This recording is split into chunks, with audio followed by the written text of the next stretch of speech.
Hello, everybody. Welcome to UCTL.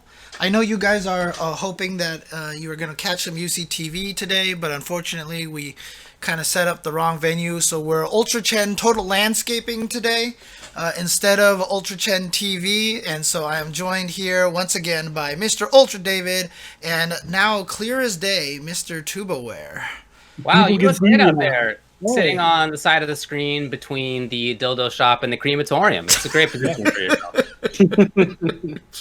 Looking good. I mean, where else would I want to be, guys? Between Victorian, I mean, that's the best place. You got all the chances to be anywhere you want to in the whole city, and you picked the outskirts at Total Landscaping. Well, the thing is, I heard that Yeah. the Total Landscaping crew are big Ultra Chen TV fans. That's why we totally did this. That's my understanding. Shout outs to my friends over at UCTL. All right. Anyway, it's been a super weird last 2 weeks. We didn't do it the last week. Obviously, that was the day of the election here in the U.S., which was weird. The whole week was weird. I haven't streamed since then or even before that because it's just been a weird roller coaster the entire time. Yeah, same. That I don't think we're off, by the way. It's going to be... Oh, hell no. Anyway, good luck to everybody. There has been some news since then in terms of fighting game stuff. It's not like a tremendous amount, but there are at least a couple really big things to talk about. Maybe not a lot of stuff, but a couple important things definitely did occur that we will get to. And you can see them on this side. Yes, on this side over here. Nailed it. That's right on the... whichever direction this is. This is where you're going to be looking at the Mortal Kombat thing, I'm sure is what it says next to me. And on top of that, we'll get to some other things that are obscured where I'm looking at. And we'll also have Rip on here to talk about Tekken, which is cool. We're going to have some 5-5 matchup stuff. Somehow this old versus new keeps coming up. We'll discuss that a little bit. There's Somehow. So I don't know how it happened. I'm not sure. We'll get to that when we get to that. And then, of course, reviewer questions, too. There's a little bit of other community news, but again, not a super ton. So... It's actually a really good take on that axiom-ish. Politics don't suck. People suck at politics. I like that. I think a lot of people are sucking at politics these days. A lot of people who I would like to not suck at politics, and a lot of people who I'm really glad suck a lot at politics. Yeah. Oh, man. Absolutely. Let's begin. Let's begin. Oh, shoot. Hang on a second. I did not put the topic timers on there, so I am... Golly gumdrops. Golly gumdrops. Busy trying to get Rip on here and everything like that. We And, take 1 week off, James, and this is what happens. well, actually, the whole topic list is not filled out, by the way, David. Well, you already filled it out on your side. 1 So week off. This is what happens, David. I'm blaming. right. I'm gonna blame David on this one. All I know is that I am not to blame whatsoever, and that's what's important. You actually did do your job today. Rip is on the show. Yeah, Yeah. that is true. That is true. Let's get to MK11 while James sets this stuff up. It's there. It's there. It should be there now. So Sweet. All right, look, last week there was a combat cast, as there have been the last few weeks, where they discussed some of the upcoming stuff in UMK11, which is technically called Mortal Kombat 11 Ultimate. Ultimate being on the wrong side of the previous 3 words. And this time they showed off Mileena, who a lot of people are excited about. You know, she's going to be a character in the video game. I guess we'll talk about her a little bit. But more importantly, to my mind, is that they discussed some changes to the game other than that. Obviously, there's going to be Mileena, there's going to be Rain, there's going to be Rambo, new characters are coming in. But you're also going to now be able to play custom variations in competitive mode, in tournament mode. This is something that has been requested ever since they had custom moves, which is even before MK11, back in Injustice 2, right? There were a lot of gear moves, I think they were called at the time, that you just couldn't use if you wanted to play in tournament or play like whatever the ranked mode was called. And when MK11 came out, there's the same kind of thing, right? Like people wanted to be able to have access to all these different moves. You could not in the competitive modes and in tournament modes. The game started with 2 variations per character. They then added a 3rd per character. So they took some of the moves that were previously like custom only and they made a new variation out of it. Now they're not even doing that anymore. Now they're going to make it so that you can pick almost any move and play with it in tournament mode and competitive mode. Importantly, they did note that some moves will not be legal even still. Some moves they just think are just too good. You're just not going to be able to do them, which is okay. Terminator has a move where he basically gets hyper armor and he's got really good overhead low mix-ups, but it's punishable, except if he has hyper armor, that doesn't matter. So, there's some stuff that like probably shouldn't be in the game. That's fine. But for the most part, the vast majority of things are going to be selectable in tournament. So if you're in off if official tournaments and everything like Combo Breaker, you can play custom moves now and everything. Yeah, how is that going to work? That seems like it'll take way too much time.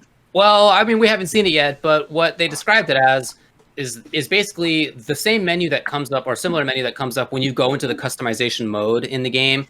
There's a whole like little mode you can enter, and when you're trying to pick your character's moves, there's just like a list of the moves, and you can pick 3 slots.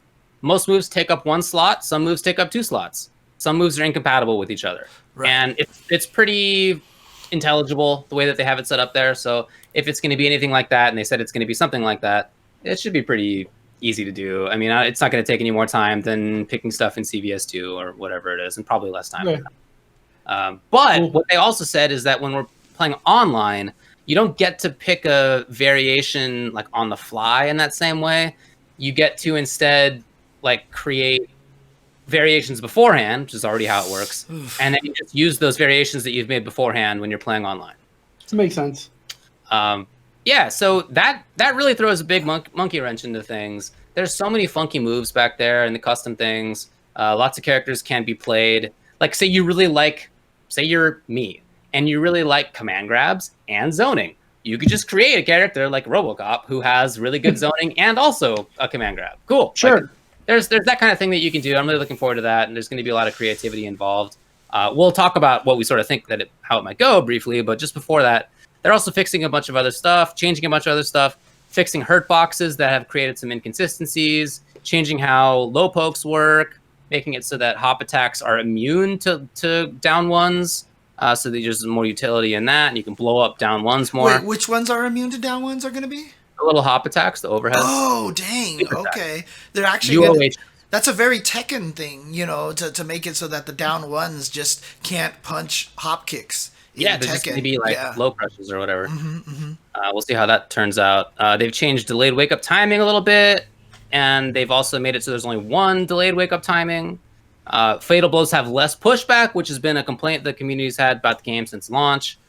So now you won't be able to have... there shouldn't be any problem punishing people going for supers. It should be pretty easy. Okay. And then there's going to be a bunch of character changes. So like they showed that Jackie now is punishable in some extra ways. They made it so that the flawless block timing, the game's just defend mechanic, is going to be a broader window for specifically certain moves. Yeah, like, that's weird. I saw that. Like Jackie's leap. Like there's going to be... I don't know what else they are. I don't know which other ones are going to have this feature, but at least some other ones are going to have that too. So there's just like a ton of changes coming to the game, and that's not really what I expected, to be honest. Like I thought it would be more like, we're pretty happy about how the game is. Here's 3 more characters and maybe like some more content or whatever, but no, they're throwing a big old wrench in there, and we'll see how it goes. I think that's cool though. I kind of like that. I kind of like that they're willing to go and tweak the game a lot more and try to change a lot of things. I think that's actually kind of a cool idea. I'm definitely not opposed to it. Are they going to fix anti-airs? That's what I want to know, okay? I've seen all over Twitter that there's no such thing as an anti-air in MK11, and if someone jumps at you, you're dead. You're dead. I've seen top players say this. I want to know, NRS, are you fixing these anti-airs once and for all or not? Yeah, and not only that, but I've also read a lot how like a lot of these like standing ones or down ones and stuff like that are way too good at stopping jump attacks as well. Are they going to fix that? Are they going to fix that? Yeah, like sometimes, here's what I've noticed is that sometimes when you're not trying to anti-air somebody, your move will actually anti-air somebody, which means it's really easy to anti-air. But also, sometimes when you're trying to jump in against people and they try to anti-air you, your jump in will win anyway. So the game, simultaneously, anti-airs are terrible, and I wish they would buff jumping. But Schrodinger's anti-airs?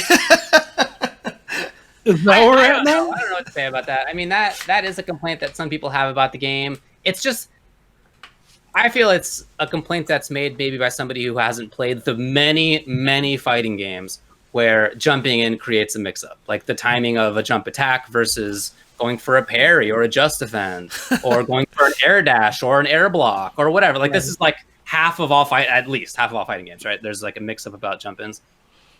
And if you haven't ever played those before, maybe that's like a new concept to you. I don't know. But in any case, whatever. I don't think they're changing that part. I hope they don't, because I like it. Yeah. But they're changing a lot of other stuff, and they are changing things that the community has identified as issues. Like this hurt box inconsistency thing is something that people have brought up a lot. Okay. I don't think it's like particularly super important and common, but like there are situations where it matters. And a lot of people are annoyed that when you block somebody's fatal blow, it's like hard to punish for some characters because there's pushback. And anyway, that stuff's getting changed. But I'm really excited about the idea of custom variations in it. My custom variation that I'm planning to do for my main man, Baraka, my slashy boy. Here's what I'm planning to do for him. I'm planning to have it be so that he has, 1, the command grab, which is probably not a surprise. And number 2, the anti-air spines that's the custom variation that I'm going to be building. So I'm really excited to try that out. We'll see how that goes.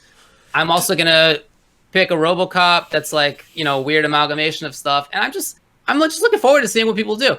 Are you going to name your RoboCop variation Chrome Dome?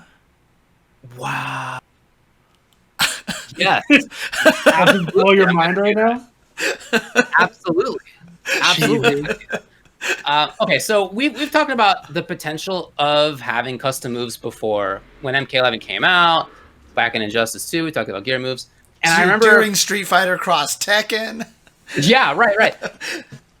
How do you think this is actually going to play out? Are people actually going to have like all sorts of different variations, or are there going to be like 2 or 3 per character that you basically see? Like, what do you think? The one thing that I'm worried about, from the Street Fighter Cross Tekken days and from the Injustice days and everything like that, is how is this going to affect tournaments, right? Like, you can't practice against them. Like, people are going to be able to hide variations until tournaments, these kind of things like that. This conversation even came up during Smash Brothers Brawl, wasn't it? Or Smash Brothers Wii, yeah, I think it was. Wii U had the custom, Wii U, like Wii brawlers and stuff. Yeah, and it was like really people were worried about like how you practice against these kind of things, and how you can prepare for a tournament, and will you be able to like. Yeah, how is that going to affect tournaments? You're going to get beat by a strategy that you've never seen before, potentially, right? And is that a problem? Wrecked. Stay free, get wrecked. I absolutely agree. I'm with Tubo. Yeah, I agree with that. I kind of do think that like in reality, there's just going to be a few effective variations per character. I don't think there's going to be like there's not every combination that's actually going to be played. Right. So I think that there's going to be a limited number of things, but I'm excited about the idea of like playing something like Hearthstone or Tekken or whatever card game. When you go into a tournament, you pick like a certain number of decks that you can bring. Right. You can't bring every deck in the world. Mm-hmm. And so you have to think in advance, like, what are my potential? What am I likely to run into? Like, the opponents could have any combination. Right. What are they probably going to have? And so you can definitely still like game plan. Yeah, by the way, I'm going to extend the timer just a little bit because this is an interesting enough conversation that I don't think we should just, push this out like this. So, okay. But, the thing about it is, I think one of the tough things about that is that, that ability to react to something you've never seen before and actually play against it, is just not one of the strengths of modern fighting game players. I think that's, one of the things that makes them weak compared to old school fighting game. But no, I'm just kidding. We'll get into that later. But honestly, the other thing too, of course, is the tournament setup. Is how are we gonna pick the variations? Like, can you do it from the character select screen? Well, that's what they were saying you do. Yeah. Yeah, in offline tournaments, you do pick it from the character select screen. Okay. In online tournaments, when you're playing online in general, you have to pick from your previously made variations. Right. Now, here's the thing. The variations are not even nearly as crazy in terms of possible combinations compared to, for example, the gems in Street Fighter Cross Tekken. because you have such contact with a lot of the NRS guys, honestly, number codes might actually be something very, very plausible for. Dude, for I this, think it's going to be so easy. I think you're just going to pick your character, and then it will bring up a menu of which moves do you want, and you're going to be like 1, 2, 3. Right. I think it's going to be super fast. So I'm not worried about it. Yeah, I think it'll be pretty easy too. Okay. Yeah, Okay. that's As long as it's just like a list of move names, and you have to know what your move names are. I think it'll be fine.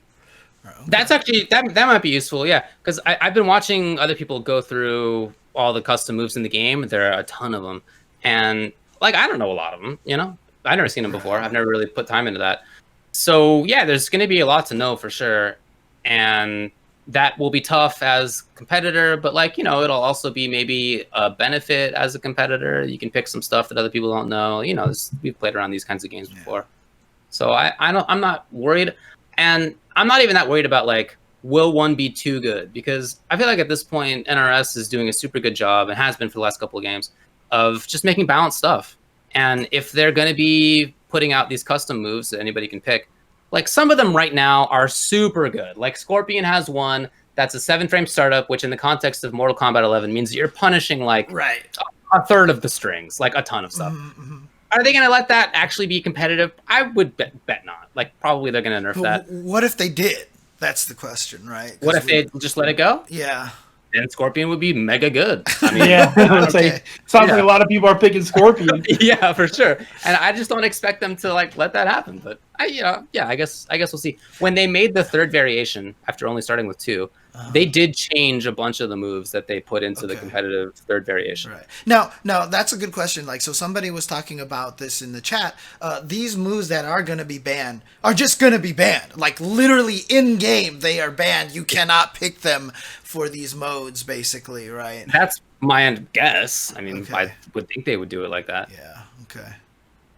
So I'm excited, and I'm excited about the other changes to the game. I think they sound really well targeted as far as what people were talking about that needed to change. So they have really been paying attention, and I think that a lot of them are really well targeted. So I'm stoked, man. I'm really excited for the game. Comes out next Tuesday, UMK 11. Yeah. We didn't talk about this character Mileena at all.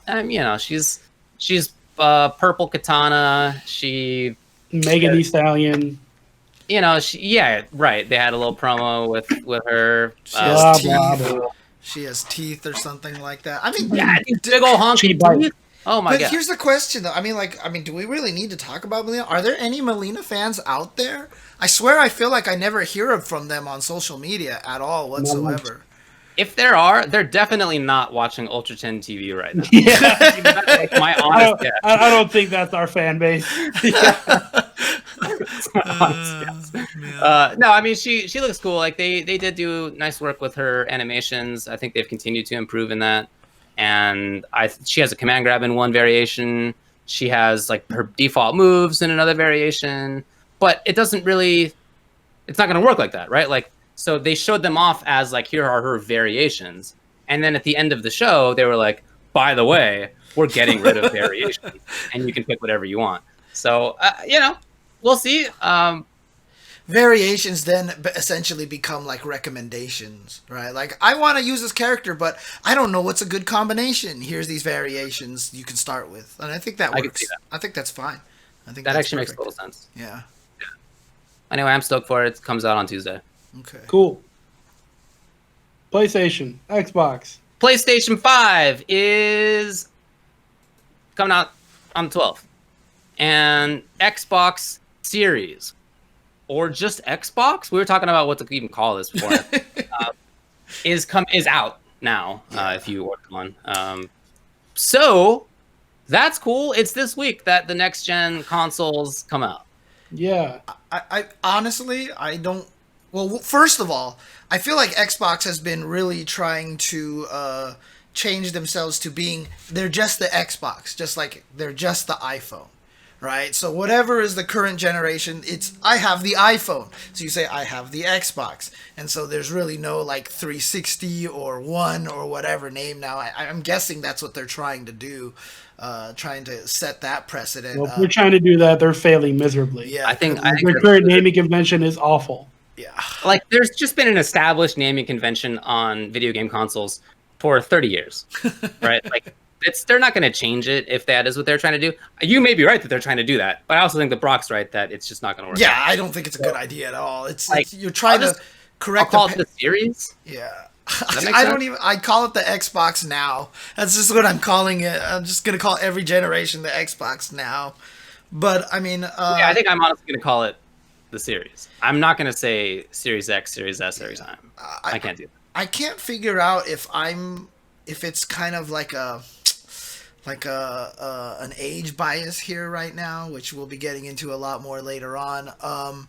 But I feel like this is the most unexciting and underwhelming console release. Like, I don't feel the hype, even from just the general social media verse for the new consoles. Like, I feel like even the previous generation, people were like, oh, here comes the Xbox One, how are we gonna do this, blah blah blah, here's this, oh look, they have this crazy new connect camera, and oh, look at all these crazy things, and stuff. I feel like this generation is just really like, here's your upgrade. Whee! It's just a unique year. I don't know that that's a like actual feature of like modern consoles. It's more like 230,000 people died this year, and maybe there's a coup going on tonight. Like, talking about consoles is just going to be less important for a lot of people. Yeah, it's also still super important for a lot of people, and I don't mean to say that it's not in everybody's eyes, but yeah, you're not going to have the same buzz. I think that's definitely true, and yeah, I mean, it's just a unique year. Man, can't say that on a review on a website though. People are going to get mad at you. Well, okay, so yeah, Ian to the Max had an article on Kotaku that was talking about. I mean, he reviewed the PlayStation, but he also was like, I'm not sure that now's like a super important time for it, and I'm open to that conversation. I just said it, right? Like I think that could be like an important article to write. I'm not sure that that's the article that's like the same one as reviewing the console. Right. Yeah. Same place, but yeah, the idea of that is certainly to my mind like worth exploring. As far as when it comes to like our scene and the people maybe that we are following on Twitter, I think it maybe makes sense that there's not as much hype because there aren't new fighting games announced for it. But if you're in some other scene where like there is like your favorite game is like coming or whatever it is, or is announced at least if it's not actually out yet, you may be more excited. I would say ask Eris and Long Island Joe how they feel about PlayStation 5 coming out. They're like shitting their pants right now. Right. Eris didn't stop talking about how he can't wait for Demon Souls. Right. And it's crazy too because like everyone's so excited for that and the people are hyped for that, and it's a remake. Not saying that that's a problem. I'm just saying like I just feel like that's kind of another indication of, this generation of consoles right now, is that the game we're most excited about is a nostalgia hype. Like this is a game we loved and they're making it new again here on this console. This is awesome. And like I said, I'm not downplaying the hype for that because I played Demon Souls. I'm not even the biggest Souls fan, and I think it's pretty cool. It would definitely be something I would be very interested in, and obviously there's a lot of passion for the Souls series, but again, it's like it's not even a new thing that they're getting hyped over. It's kind of weird. So I don't know if it's weird. I think it's fine. It was supposed to be more for the Xbox anyway. There's supposed to be a Halo on launch. Like there was supposed to be more stuff, but it got delayed. Yeah, that's true. But COVID kind of got in the way of all that stuff. It's just a year that I don't know that you can learn like real big lessons from in terms of like whether people are excited about consoles, because it's a super strange time. As far as the fighting game aspect of this goes, there are some cool things. So for Xbox, Max tested Xbox 360 games like Street Fighter 4 and Marvel 3, etc. on Xbox Series X. And he said it was cool. Well, it was cool. It was cool looking. I mean, it looked like it was good. And that's nice. Like it's been, maybe it's a chance for Street Fighter 4 or Marvel 3 to make a comeback, right? Right. Or Marvel 3 to make more of a comeback. More of a comeback, even. Yeah. I think that could be exciting. I mean, sure, I guess. I don't know. Like I feel like I can already play Street Fighter 4 and Marvel on the current gen consoles we have because I can. So that's whatever to me. Okay. Even though there's going to be fast loading? If I play Street Fighter 4 on PC or Marvel on PC, I don't load at all. So yeah, I'm good. I'm good on those. That actually makes sense. I don't know that it takes a lot of graphical processing power to load Zangief, the rock monster from Street Fighter 4. There's just not a lot of graphical power in that game. Ever since you've mentioned that, I've never not seen it. It's so bad. Zangief the puppet. And then in PS5, some players also tested out Street Fighter 5 on PS5. And its loading is really fast. It doesn't have lag problems that PS4 has on some stages with some characters doing some certain actions. So it's a high-end PC in terms of how it runs the game, which obviously makes. Yeah, that's cool. Yeah, hopefully it won't have weird lag spikes in training mode, and also makes it so that well, I mean, they supposedly fixed it where PlayStation 4 doesn't get stuck on the lobby replays as far back as before, right? So that's true.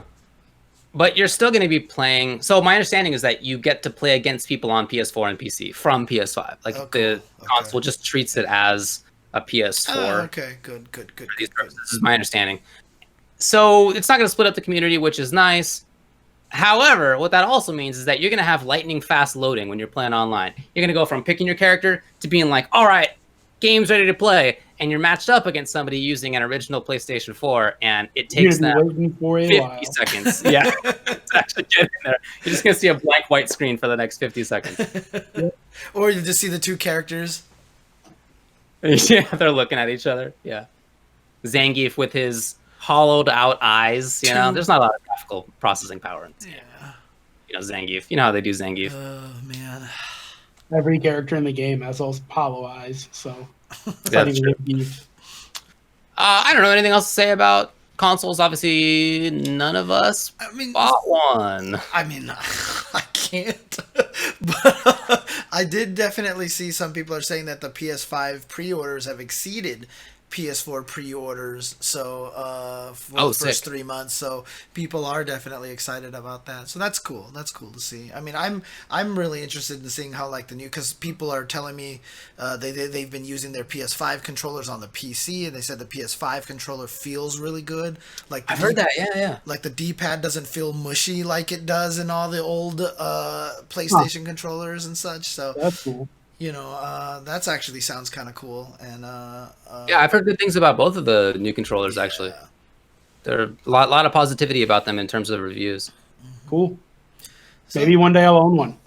Yep. We'll see. Yeah, I don't know when that time's going to come for me. I mean, we've discussed this a few times on the show now at this point, but we're basically waiting for fighting games. By the way, one of the things I forgot we were going to announce this week, but Ultra Chen TV has also decided to branch out into console reviews, and so if any of the companies out there would like to send us all free copies of the console so that we can review them and give our opinions and stuff like that and talk about them in ultra fine detail, we are here. Just email us at ultrachentv@gmail.com so we all can get consoles and for the purpose of reviewing. And all three of us don't get one. It takes three of us to review one console. Exactly. So. Yeah. We have the different opinions on everything, so it's can't just send it to one of us. Yeah, exactly. So just letting you guys know. That's all. So that is it's totally gonna work. That's where the see, the reason why we're doing that is because we're trying to cover more ground. That's why we're Ultra Chen Total Landscaping, right? So there you go. He brought it back. All back. All right. Enough about this one, I guess. All right, next topic. Guilty Gear XX Accent Core Plus R Rollback Netcode beta is live. The last time we did the show, we talked about the beta that would be happening, but it hadn't yet happened. That was 2 weeks ago now. and it's been live for the last little while. It will be live until November 16th. Yeah. And Yep. everybody says it's awesome. Yeah. I played maybe 10 games online with a friend in nice. Chicago, and it felt offline. So It's so cool. Like, I mean, you've played games that have really good netcode, right? KI, etc. Mhm. Does it feel like that quality? Like that level yeah, of for sure. Okay. The lobbies are a little rough. You have to go back to character select all the time and blah, blah, blah. But Right. as far as the actual gameplay, yeah, it feels like you're playing offline. That's awesome. It's so cool. I've been seeing people retweeting clips from Japanese players doing like the crazy FRC combos and like these wild things, and you can kind of hear them chuckling like while they're doing it, like I can do all this stuff right now. So it seems like even Japan is kind of noticing it and seeing it, because obviously Japan, they have great internet, so their online has been fine, and so they haven't really quite understood, I feel like, the rollback train as much, but maybe now that they can experience it themselves a little bit, that it's something that they understand a little bit more now. Well, I did read a series of tweets that were translated into English from Japanese players. Okay. That were responding to the rollback netcode. And they were like raving about it. Like, oh yeah. One of them was like, can you believe this new technology? Yeah. This new technology from 2002. Yeah, can you believe this new technology? It was something like that. And other ones were like, wow, like I can't believe that I can do whatever my combo is, even though I'm playing against somebody who's in some other part of the country. And they were raving about it. Like, and they clearly viewed it as a way bigger step up. So, we've often had the narrative that Japanese developers don't care that much about putting in good netcode because in Japan they have such good online that they don't need to have good netcode. I don't know if that was ever true after reading that. Yeah, after I saw those same tweets and after reading that, there's no way that that's true. There's no way that they feel that way. Okay, hang on a second. I will say this though. At least when we watch like the CPT Japan, like their matches look a lot better than our matches. That is rollback netcode. That's true. Yeah. I forgot. Not as well done as it could be, obviously, but it is rollback. Whereas, like a lot of other games, I mean, I think that maybe they were just used to it. Maybe we didn't hear enough from their side in the US, maybe from the actual players.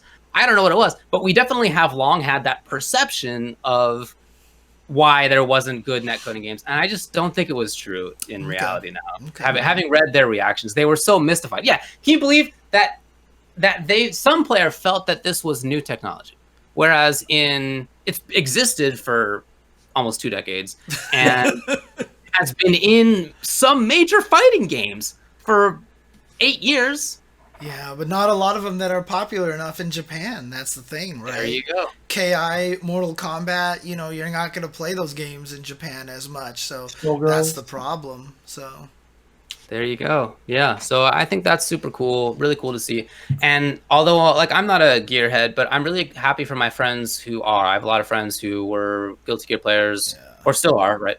And they are all playing that game constantly. Like whenever I sign into Steam, I'm seeing them all on there, and I've seen them on Twitter, really happy about it, really excited about it. They've been running tournaments, which is super cool. Elvin Shadow is in the chat saying that they just played a first to 10 exhibition, 5 first to 10 exhibitions between US Japan, and it was like 2 frames, and they said that it felt fantastic. Amazing. That's really cool. Pulling off FRCs in cross-ocean matches. That's super sick. Right. That's really cool. And you know what? I mean, when we do the Ultra Chen TV Awards, we can call this newcomer technology of the year, right? It's brand new tech. Exactly. Brand new technology. We've never seen before. Newcomer of the year, rollback netcode. Let's go. Jeez. Oh, man. Oh, man. It's really cool. And again, like I've seen so much positivity about it. I hope that the same kind of thing happens for other old games. Obviously, a big part of, as we've discussed, a big part of why this is even there is that it was a fan-made project beforehand that the devs ended up endorsing and bringing in. So that's like the best part of the story. That is just the greatest part of the story, that they were like, you're working on this as a fan project? Well, then here's our letter to ask if we can actually just do this officially and join you. You know? Oh, yeah. No, it's super cool. Yeah. All right. Shout outs to Gear. Congrats to all the players there. That's very exciting. So, I guess that's it for... Well, basically for game news, other than Tekken, which we'll get to shortly. Because, again, there wasn't a lot of news. There were some big things, and we've discussed part of it, but not a lot of actual individual news pieces. Right.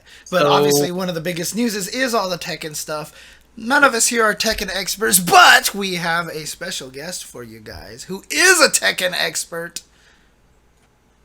But we couldn't get Eris on, so we're going to get Rip instead. So, that's just the way it's going to work. So.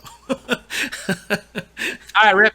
Shafted again. Yes. Well, actually, do you guys want to take a break real quick, and then we can transition over and then do all this stuff? Or do we want... I mean, if you could just do it. Okay. But if you can't, then that's okay. No, I think I can. So let's just get Rip on here then. Let's just do it. Cool. Let's just rip it. Here we go. Boom. Hey, there he is. Whoa. I don't get to sit at the There's the table with you guys? No, man. You're in your little machine. I mean, I had to go back to court. I knew that was Mishima Dojo the whole time.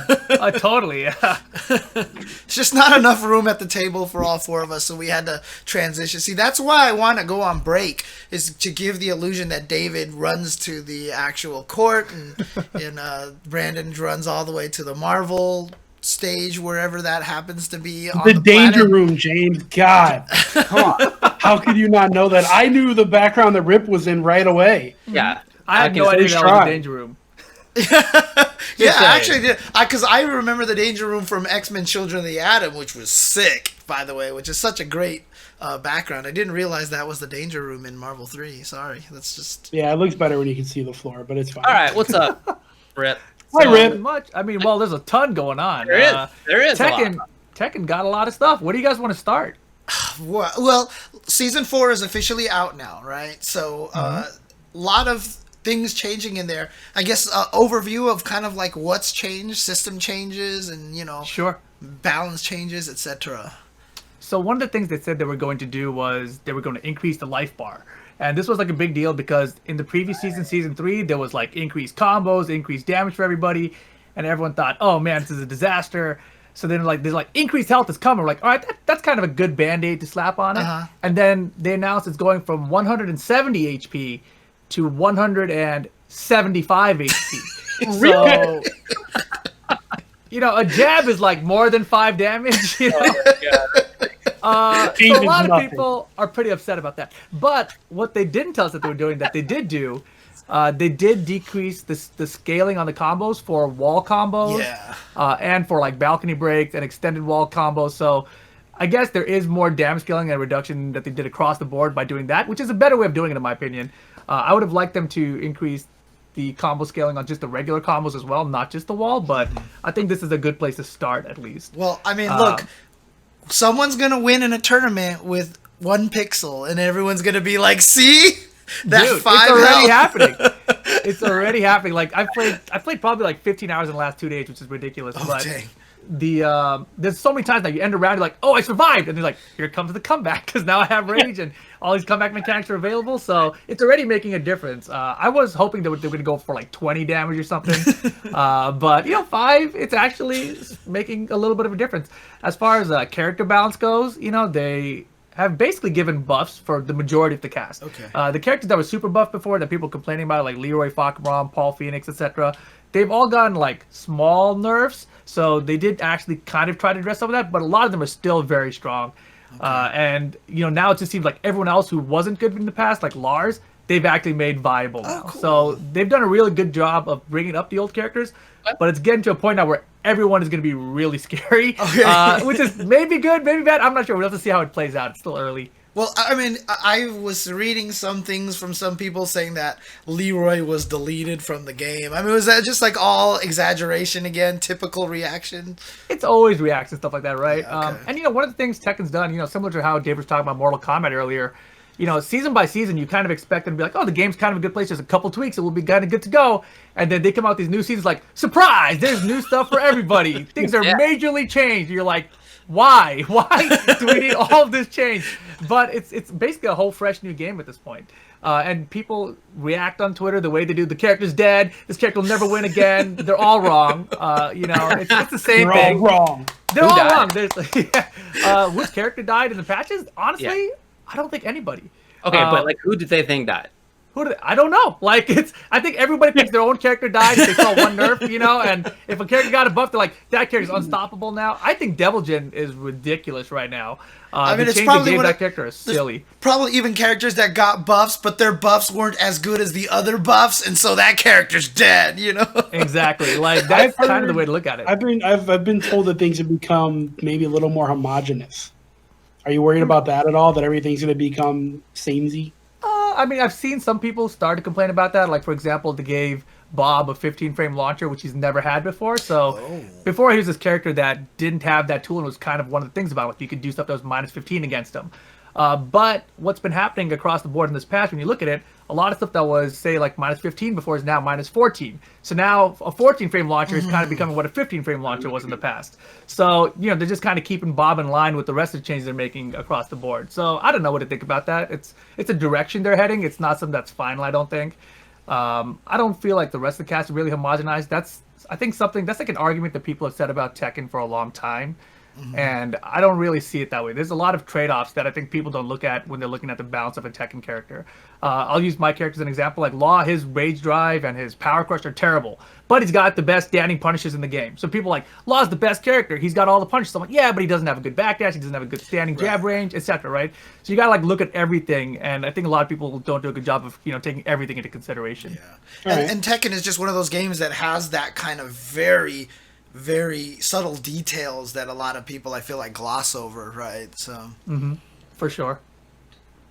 Yeah, so I mean, balance-wise, that's about all I've got for you. Like, I haven't even gone through like the whole list. Like in this past hour and a half, like since I've been on here, I'm reading through all the changes. I'm like looking through, and I'm like, okay, I can see the stuff here. There's a lot of new moves added for a lot of the cast. So I think no matter who you are, if you play the game in the past, if you say like, what does my character have? There's probably something for you to have fun with in there, which is pretty impressive, I think.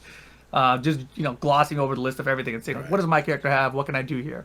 But of course, beyond the balance of the game, I think the netcode just changes are what stand up like above everything else. Yeah, because that's what everybody wants to hear about. I don't know if you have a proper opinion on it for having only played 15 hours in the last couple of days. No, I mean, honestly, though, I have been reading just nothing but effusive praise. Obviously, Harada's been retweeting a lot of that, so that's where a lot of that is coming from. And I mean, just the effusive praise is there. And so for you, as a person who has dealt with, Tekken 7 netcode up to this point, how have those 15 hours been so far? It's crazy. Like, it's getting to the point now where, I'm like, I have like an open lobby where I just like invite people from my chat to play. And as I'm playing something, I'm like, wait, where's this guy from? And then I'm like, oh, he's from Europe. Like, that makes no sense. Really? Like that, very seriously. Like, I can play now with people in London and Germany, and like I'm confused if they're on the east coast of the US or if they're in Germany or London. It's like that now. So it's mind blowing. Yesterday I had like a deathmatch in ranked with someone on the east coast who I'd never played before. He's like one of my viewers, and he's doing like this like Mishima wave dash, right? So if you guys haven't seen it, it's like very fast motion. And in the past, when you played online, you would have the sense of like, oh crap, he's doing the wave dash. I have to guess because I can't react to anything. But multiple times while playing yesterday, I would just be like calm, and then there it is. There's the low. I block it. And that like moment I had was like, you can't do that. You can't, like that changes everything. Like the whole fear of being online and being put into an online situation doesn't exist as much across the United States, at least, right? Like if I tried playing out to like Indonesia, that's where things started getting like really dicey, right? That's like a 2-bar connection in Tekken now, which is really bad. Like it's still, you can do combos on that still, but it's not, you're not playing real anymore.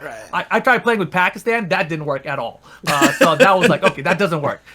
Then that's as far away from Los Angeles as I can get, basically, unless I'm going to like South Africa or something. Well, here's a question though. I mean, when you're saying dicey, is it still feel like it's delay, right? It's not like rollback where people are jumping around, right? It turns into it's still the super huge delay. So Tekken does a really weird thing because it has both, right? So depending on the distance you have, and they haven't officially come out and said anything. This is my interpretation of what I understand about it from everything I've played. Depending on the distance you play against someone, they add in a little bit more delay. So the further away they are, the more delay gets added. And then there's still rollback that happens on top of that, okay? So it does have rollback, but it's not like the teleporting rollback. You're never going to see a major teleport of like, this guy was here, now he's on that side of the screen. It's like a mission wave dash, who's back there, all of a sudden he's in my face. You'd never see anything like that kind of rolling back happen, which is what's odd about it, right? But it definitely has rollback. You'll see like a hit spark that turns into a block stun. Without a doubt, like in my eyes, without a doubt. There's a debate about that could be had, but it's not the same as say like most of the rollback out there, right? Where you just play on your end and then it'll roll back to figure out what happened later and teleport things into place. This is like, it's really weird. I don't actually know how they do it, but there is certainly an amount of delay that they use to kind of hide it, and they try to do as minimal changes to rolling back situations as possible. And I think the whole logic behind their approach to this was because they put this in the arcade first. Tekken 7 launched in arcade as an online game, right? And this was 5 years ago. So, and prior to that, by the way, the same online infrastructure that they're using existed in Tekken Tag 2, which came out in 2012. And in 2012, their Tekken Tag 2, you would see a lot more rollbacks where you'd see the hit spark turn to block spark, etc. And I went back and I played Tekken Tag 2 back in March, and you can see the rollbacks there. I put out like slow-mo examples of it, and it's clear. You can see, like in slow motion, you see it like he got hit, turned to a hit animation. All of a sudden, the next frame, boom, he's blocking. It's a block spark. And so there is definitely a rollback happening there, right? But there is still delay. So if you're playing like Los Angeles to Indonesia and it's set to 2-bar, you can feel the delay difference, right? But the way those bars work now, basically across the U.S., West Coast to East Coast is 4 bars, and you don't really feel delay. Additionally, Mark was in my chat, and he told me that he said that they've also reduced the input delay in general, offline. So now, even on a 5-bar connection, it feels better than before because you now have less input delay, which is actually even better. Like that to me is like the best worst case scenario, right? So now like the 5-bar connections are like ridiculous, like unbelievably ridiculous. Because, I mean, one of the things that, like Keats has repeatedly said is that rollback netcode is delay-based netcode with extra stuff on top. If you just set the delay on rollback netcode, it's exactly the same thing as delayed-based netcode, right? So maybe that's just, that's probably what Tekken's doing. Like you said, based on the distance, they just increase the delay to prevent the rollback from snapping as much and such. So we feel the delay, and so that's why people can't block snake edges and rage online and stuff like that. I can't imagine who would do that, but are you speaking from experience, James? No, not at all, and stuff. But but obviously when I went from playing all online and then I went to offline, it definitely felt very different to me. But now with all this conversation, like I am super tempted to jump back in and really try it again. I think if anyone tried Tekken Online and didn't like the online before, you have to try it again now. It's night and day in my eyes. Try it again, James. Yeah. And like even try it again, James. Especially within the United States, I think that's like the big deal, right? Because when I see people when they were testing this out, they were like, oh my god, I get 4 bars in the U.S. and like they're like from France or something. I'm like, that's impossible because the U.S. is gigantic. Like you can get maybe from France to the East Coast, but there's no way you're getting 4 bars from France to the West Coast, right? And so that's like a 3-bar connection, which is still playable in my eyes. 3-bar and up is all playable. 4 bars and up is like near perfect. 5 bars is like you're just playing offline, online, which is ridiculous. So you played KI and Injustice and stuff. Yeah. How do you feel this netcode compares to those games? It's really odd because like the majority of the time when I was playing KI or Injustice, I wasn't playing international matches, right? So if you're talking about just the US comparison, it's the same if not better. Like, and the only reason I would say it's better is because you don't see any kind of teleportation from the rollbacks happening. And I think that's one of the things that you look at, you say, is this important at this point at the stage now when you compare these different types of rollbacks? You say, do I want a rollback implementation that has teleports or one that doesn't? What's the trade-off here, and what do I lose by not having that teleportation happen, you know? And that's the kind of thing. Because I remember when I'd play KI, I'd play Sadir, and she was like a very jump-happy character. And a lot of times I'd be like, oh, I'm here now. I'm like, I'm still hitting my butt in the air because I'm in the air, I'm Sadir, I'm hitting a heavy kick, and I'm going to try and cross you up. And that was the whole game plan. So, there were other times in KI where, you just like, there would be a like projectile explosion, and then often it wasn't there, and there would be on the other side of the screen again. So, that was a very fast-paced game. So you would expect that kind of stuff to happen. So I don't know. It's really weird. Like, I think it can be better. For NRS even, I think that Mortal Kombat 11 is like the best netcode they've released. But the problem with that I have is that offline, it feels like you're playing in mud still. There's just so much input delay that's on that game prior to even playing online. So when you have offline, Tekken 7 started off the same way. Offline Tekken 7 when it launched on console was terrible. And then they've cut back the input delay multiple times now. So Mortal Kombat 11 is still in that boat. So when I go back, when I was testing out this, and then they said they're going to update the netcode, I tried out all those games. I tried out KI again. I tried out MK11 again. Oh, cool. And MK11 to me, I felt like, dude, I can hardly do combos on here offline. So but once I learned to do offline, I can hit them online just fine, right? But it was just such a struggle for me. For me, the peak NRS netcode was Injustice 2. Because I remember I played, oh man, what is his name? He was the English flag around his neck. Foxy Grandpa? Foxy Grandpa, thank you. I played him during the beta. I played him during the beta of Injustice 2, and that, I couldn't believe it. I was like, is he visiting the US or something? I remember asking people in chat that question, and he was actually still in London. And this feels like that. Okay. So it's about that level, I think. Injustice 2 was the best, I think, NRS netcode compared to what the game was, and I think Tekken 7 is right up there with that right now. Yeah, because, one of the things that, I will say about rollback netcode is when you do have a bad connection, it obviously feels and looks worse than delay-based netcode. And that's where I think a lot of the anti-rollbackers kind of come from, is that, it's a miserable experience when you see the teleportation and stuff. And whatever the Tekken guys are doing, Harada and gang are doing to make it so that there's none of that teleporting, at least not within 3 frames, and you can't see 3 frames of rollback, right? So it's that sounds absolutely amazing, and I hope they talk about it more. I really do. I saw something in my chat yesterday say, like, I hope that they do like a dev talk about what their netcode is doing. And personally, I hope to hear it as well, because that would explain, what we're seeing and why it is the way it is. Like, clearly, like I was saying, if you have like a 3-bar connection that's like LA to London, there is like a tiny bit of delay you feel, right? But I'm saying it's so small that you're basically like, I can still play the game just fine here. And it's not like I have to totally adjust to how I'm doing my combos and everything. It's not that kind of a delay feeling. So they're adding like just enough delay where you can still have a great experience versus like, oh god, there's so much delay here now I know I'm playing online. It's so weird. It's still better than season 1 offline, basically, right? You're actually not far off there. It's actually like that. This Wi-Fi indicator business. Oh yeah, this is cool. I saw the clip of you. That was the first person. That clip. Look, I didn't ask to make that clip. Someone just made it, right? But that was the first time I ran into a Wi-Fi guy in rank. So that was the one thing they added. If you're on Wi-Fi now, there's a symbol for it, and people can choose to decline you. So I haven't personally ran into a ton of people who are on Wi-Fi or not. Like, the stat that they said was that over 50% are on Wi-Fi. So I don't know if they're all just hiding now, or if they all went out and purchased Ethernet cables, or what the deal is. I haven't tried playing on the PlayStation 4 again. Like, PC is definitely the console I play on, system I play on. So I've never really looked at my PS4 for Tekken again since it launched, and I might go try it now just to see. Maybe there's a bunch more Wi-Fi guys on there, but I haven't even tried accepting a Wi-Fi match to compare it. On console for sure. No, for sure. Yeah, and I'm sure even on PC, people figure out how to mod and hack it and hide it, to show like they're on Ethernet even though they're not, because they're so scared of being exposed instead of just buying a cable and having a better experience themselves. It is what it is. But no, I'm very happy that they put that in there. There's people online. Why would you put a Wi-Fi indicator? That means everybody will reject us when we're online. Yeah.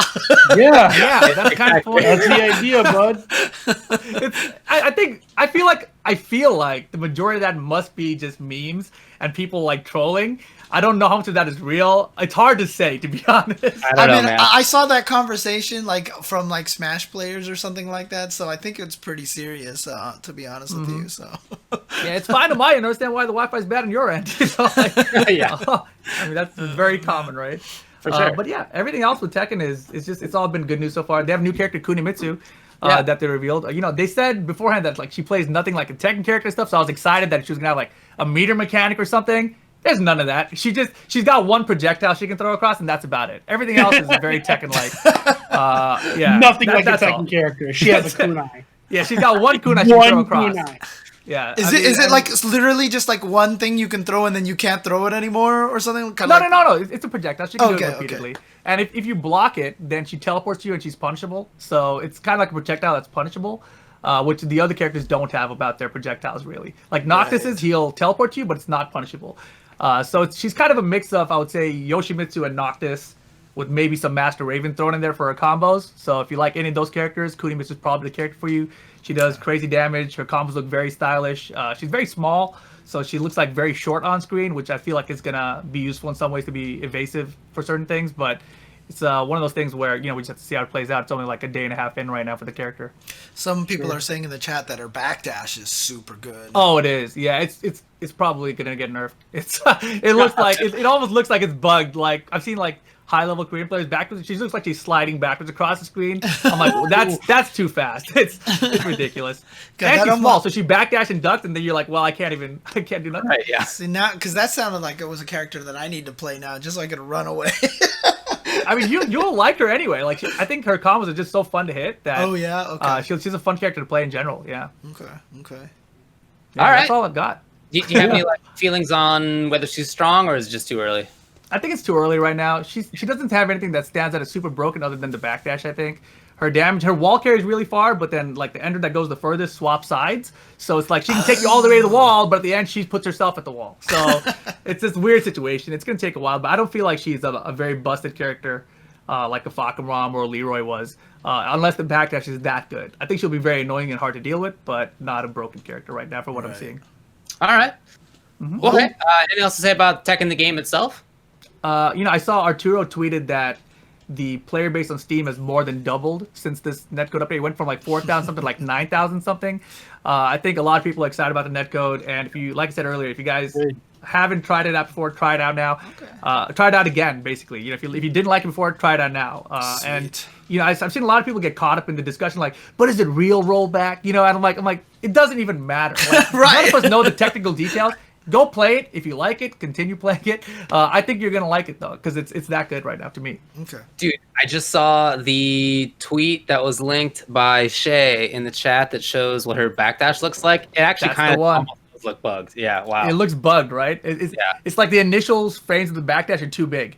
So like she can just go hella far back. Yeah, and that's Ben Chang. He's been entering our like weeklies. He's from Seattle right now. So he's a Korean player that lives in Seattle, and he's been entering our WNF weeklies that we do. So he's a monster. We can't beat him. It's frustrating. And now he's got that. It's like, we're dead. We're dead. Yeah. All right. Okay. Can you talk to me about who the main man is? What's going on there? Oh, the main. What's going on there? I want to talk about the way that it was kind of released early for some content creators. Yeah. So that was a very weird situation, obviously. Like, I think, Harada came out, he put out a tweet saying, like, the business sense of marketing. Whoa, is that a Amber alert? I think we're all getting that, actually. My phone is about to hit it any second. I'm just getting ready to mute it. Myself. I'm not in your area, so I think I'm good. It's just saying to wear a mask, basically, which you should. Okay. They should set an Amber alert for that every day. They should. Yeah, seriously. Oh, man. That would have been funny. But no, yeah. So Harada made a tweet about how he doesn't understand the business sense of the European marketing team or something. So it sounds like something happened in Europe. Well, so what happened? What was the story? Yeah. So basically, what happened was, I guess, in Europe, I don't know the full story, but I guess in Europe, one of the teams over there decided that they were going to give early access to some people. Okay, I'm just gonna say people because it's not even like influencers who have big followings or something. Like the people who did get it were like that we know are like the main man and legendary Mihawk from Germany, right? Mihawk, he's got like a decent sized Tekken stream or something. And then you've got the main man, who's probably one of the biggest Tekken streamers out there. So like that's pretty notable.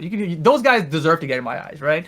The rest of the people, there are people I've seen who have like 100 Twitter followers, 200 on Twitch, and they had the game days before, not just like the day before. They've had it days before. They got to prepare all this content for it. Did they have like a big YouTube? Like what happened? What? There were some guys who were playing like Flight Simulator with this code afterward. You know what I mean? Like they were like, I don't know. This seemed like somebody in the marketing team over there was like, "Who are my homies? All right, I gotta get some technical down. You like this? You like this? You like this? You guys all get. So I'm gonna hook all you guys up." That's what it seems like, right? Mm-hmm, so here's the thing about it.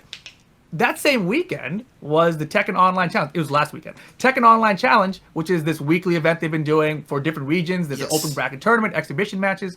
So I've had permission to restream those. So I'm restreaming the exhibition. It's like the middle of the night, right? It's like 3 a.m. I'm starting to get DMs from people like, "Hey, do you know what time the embargo lifts?" I'm like, "I have no clue what you're talking about. You know, like stop DMing me."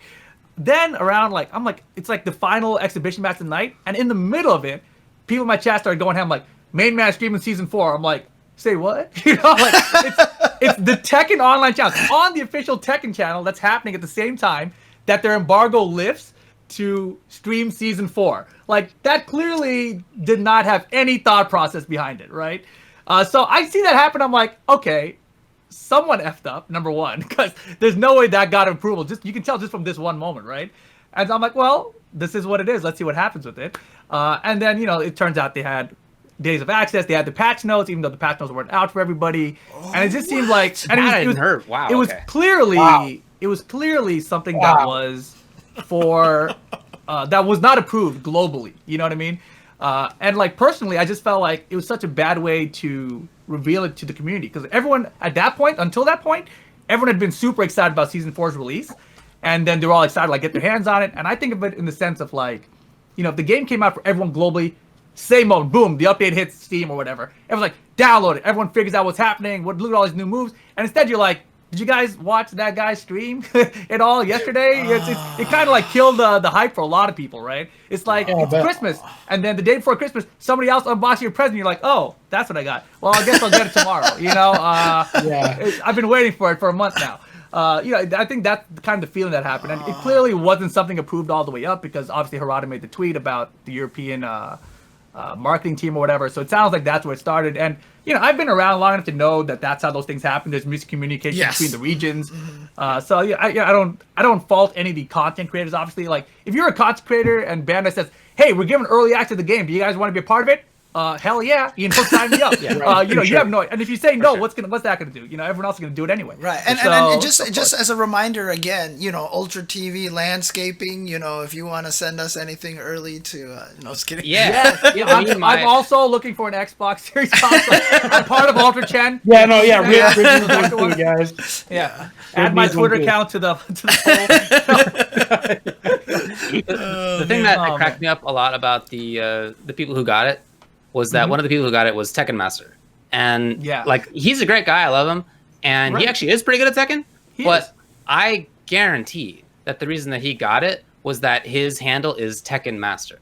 And whoever does this just saw like, wow, somebody Tekken Master, huh? Okay, clearly somebody who needs to have it, right? Even though of course that's known for playing NRS games. The worst part about that specifically was Anakin quote tweeted Tekken Master's video. And all he said was, "What the?" Because and then Tekken Master replied like, "Yeah, man, they gave it out to several people."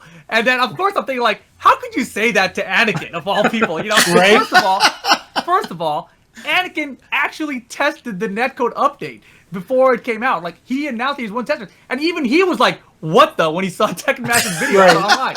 You know what I mean? Like, just all kinds of mind-boggling there. I mean, but the good news is it came out very soon after. Someone said that Giuna DM'd Namco at Nordic and gave him a fake address in Finland, and he got a code. Is that true? That sounds like some BS, but it also could be very true. This I probably shouldn't talk about this, but anyway, it turns out one of those guys over there, like they followed me on Twitter, and I had no idea. So it's not like they know who I am. They were like, let's definitely not give that guy. You know, give it to Tekken Master and give it to other people from the region, basically. I didn't even know he followed me. I was like, why would the Nordic Tekken guy know me? And it turns out he does. He follows me on Twitter. I was like, man, you son of a gun. Now, obviously, Rip in particular. Now, obviously, the reaction from a lot of people has been very polarizing, right? And in particular, of course, Eris came out and was just like, "Oh, I'm really mad about this. I'm not going to support. You know, I'm not going to even play this anymore until Tekken 8 and everything like that." I mean, what's your reaction, especially as an influence with Level Up Your Game and you do all this stuff for Tekken all the time? You know, how do you feel as a content producer, influencer, that, you know, these other people in Europe, and by the way, Europe is notorious for where most leaks come from, but how does that make you feel as a content creator? I mean, it always sucks, right? Like, you always, as a content creator or someone who's been like involved in Tekken scene for so long, like, you want to get early access to things. You know, you even if it's like can I get like a DLC code, bro? You know, it's like at what point do you just start getting those things? You know, because I'm not at that point yet, right? But it always sucks. But in this case, in this situation, I understand that this was a screw up. You know, that's the way I view it. Like, this was a screw up. This wasn't something that they said we should do a global rollout, you know, to content creators who support Tekken and like doing this way. This was definitely just like we should do our EU region thing. You know, maybe NA will do something, maybe Japan will do something, and they didn't really think it through and get it all approved, right? Eris's take on it, like, I think he's at the point of frustration now where, you know, first of all, he's not involved like with everything anymore anyway. You know, he's kind of, I don't want to say abandoned, but he's kind of left behind that. He doesn't need it anymore. His stream and everything is huge enough. You know, the people, similar to what Levin's argued about in the past, you know, like the Tekken community, that like when you get to that mass number of viewers, it's pretty toxic in terms of like, you know, like, man, why aren't you playing online? Play this character, play that. They're all telling you what to do. Like, who cares? I'm just going to play Dark Souls and do whatever I want. You know, like, he doesn't want to deal with any of that. Right? I mean, who can fault him with any of that? But I think from his tweets and the things he said on the stream, I think that it's clear that he feels kind of burned in the past by them, you know? So I think he's kind of reached the tipping point, and just seeing that morning, the tweets that like a lot of people are making, myself included, Spaghetti Rip and all these other guys who are essentially left out. But I don't want to use that word. It just feels like that's what he came across as from Eris, right? But that feeling of being left out by the company is something that, you know, I think really affected him a lot more than it's affected me in this instance. Like, when I think about being like burned like that, like, for me, that's Capcom to me, you know, because, and this is a little off topic from it, but, you know, like, for me, with like Street Fighter League or something, like, I always felt like they didn't really want me there. You know, I was like, all right, you know, like, I feel like I'm doing a good job. I feel like I'm commentating the game. I knew the game and everything, and like, just. Look, yeah, I mean, you know, shout out. Here's Rob TV. Yeah, I mean, honestly, shout outs to Rob TV. He's doing a good job. But No, that's not a bash on Rob. Right. But No, I mean, like, either. even when you were doing it, I mean, I specifically went out of my way to let you know that I thought you were doing a fantastic job on Street Fighter. I remember that, and that was like the first time I'd done like the hosting really well. thing, right? Yeah. Thank you. But for me, it was like I would do the Street Fighter League, and they would have like a finals thing, and I wouldn't be involved in that. And then they would do the second season, and there would be a finals thing, and I wouldn't be involved in that. I was like, am I part of this or not? And then, you know, like, that to me burns me way more than like a little marketing thing where I didn't get a code early a day or something. You know what I mean? So, Sure. So I mean, Tekken, I think for me, my relationship with Bandai Namco, I think that I've been very involved. I don't really feel like they've really hurt me in that way. But I definitely see where Eris is coming from, because this does happen quite a bit. With companies where they're like, oh yeah, we should have probably considered you for something like this, and a lot of content creators get left behind in that. You know, for example, in this case, you know, it's Europe. The Blasted Salami, he puts together these great Tekken tutorials, Right. and he's totally overlooked, right? And he's one of those guys who's like constantly overlooked. So, you know, if I'm in his position, and I think I talked to him at the Tekken finals last year, we met for the first time. I was telling him, like, you know, tutorials, it's a rough path, man. I used to do them, and like, you know, you just don't get, like. You get appreciation from the fans of the series, you know, who are trying to learn. You know, you can build a big following like that, but in terms of like getting monetization through that, or, you know, getting company support from the publisher, I think that's a very difficult path to take. For sure. Yeah, I've often said that you know, making beginner content, because I've tried to do this as well. You know, making beginner content on YouTube is. Like, the people who enjoy it the most are people who are good at fighting games and try to imagine being a beginner and going, that would have been cool if I had that, you know? But beginners don't actually find that content, which is the craziest part about it. So, Well, one of the points that Eris made was that he does not want to like put all of his eggs in one developer's basket. You know, Right. So Tekken, well, Bandai, he doesn't want to just be in one, and he thinks that if you're going to do content creation or commentary as a job, as like your full-time thing, that it's risky to do that. Mm-hmm. And yeah, I mean, you bringing up Capcom and us obviously talking about Bandai as well makes me wonder what you think about that. I mean, I think I definitely agree with theirs, and I think this is true for like basically anything esports related. You know, if anything esports related can just disappear. And for me, the thing that that really set that in my mind was in 2010 we had Major League Gaming come across for Tekken 6. They picked us up for an entire season. We had a series across the country, which back in 2010 was a big deal, right? We had these big prizes with $10,000 and everything. We're like, wow, we're here. Esports is here for Tekken. Tekken's going to be the next big Halo or something. And then the next year, it's gone, you know? And I was like, wow, I was a commentator, which I wasn't intending to be. And then it just was gone all of a sudden, right? And then I would do random commentary things here and there. You know, MLG would come back every couple of years and be like, hey, here's an Injustice event. Here's a KI event or something. And it would be back. But you know, it just disappeared out of nowhere. So I've always taken that into consideration where, you know, Tekken World Tour started maybe 3 or 4 years ago. And I was like, okay, we'll do it this year. Let's see if it's here next year, you know? And so for me, I always kind of tried to do as much as I could that I enjoyed. So I did Tekken, I did Street Fighter, I did KI and NRS stuff. But then I also tried doing like PUBG, Arena Valor and stuff. That's right, and yeah. I did, you know, like the National PUBG League, which I did was very cool. It's like, you know, you're in this big venue and all this stuff, but it was such a drain. It wasn't as fun. And I did it for like 10 days straight. And after that, I was just done with it. I was like, nope, this is not for me. It's just, you know, the people there weren't as...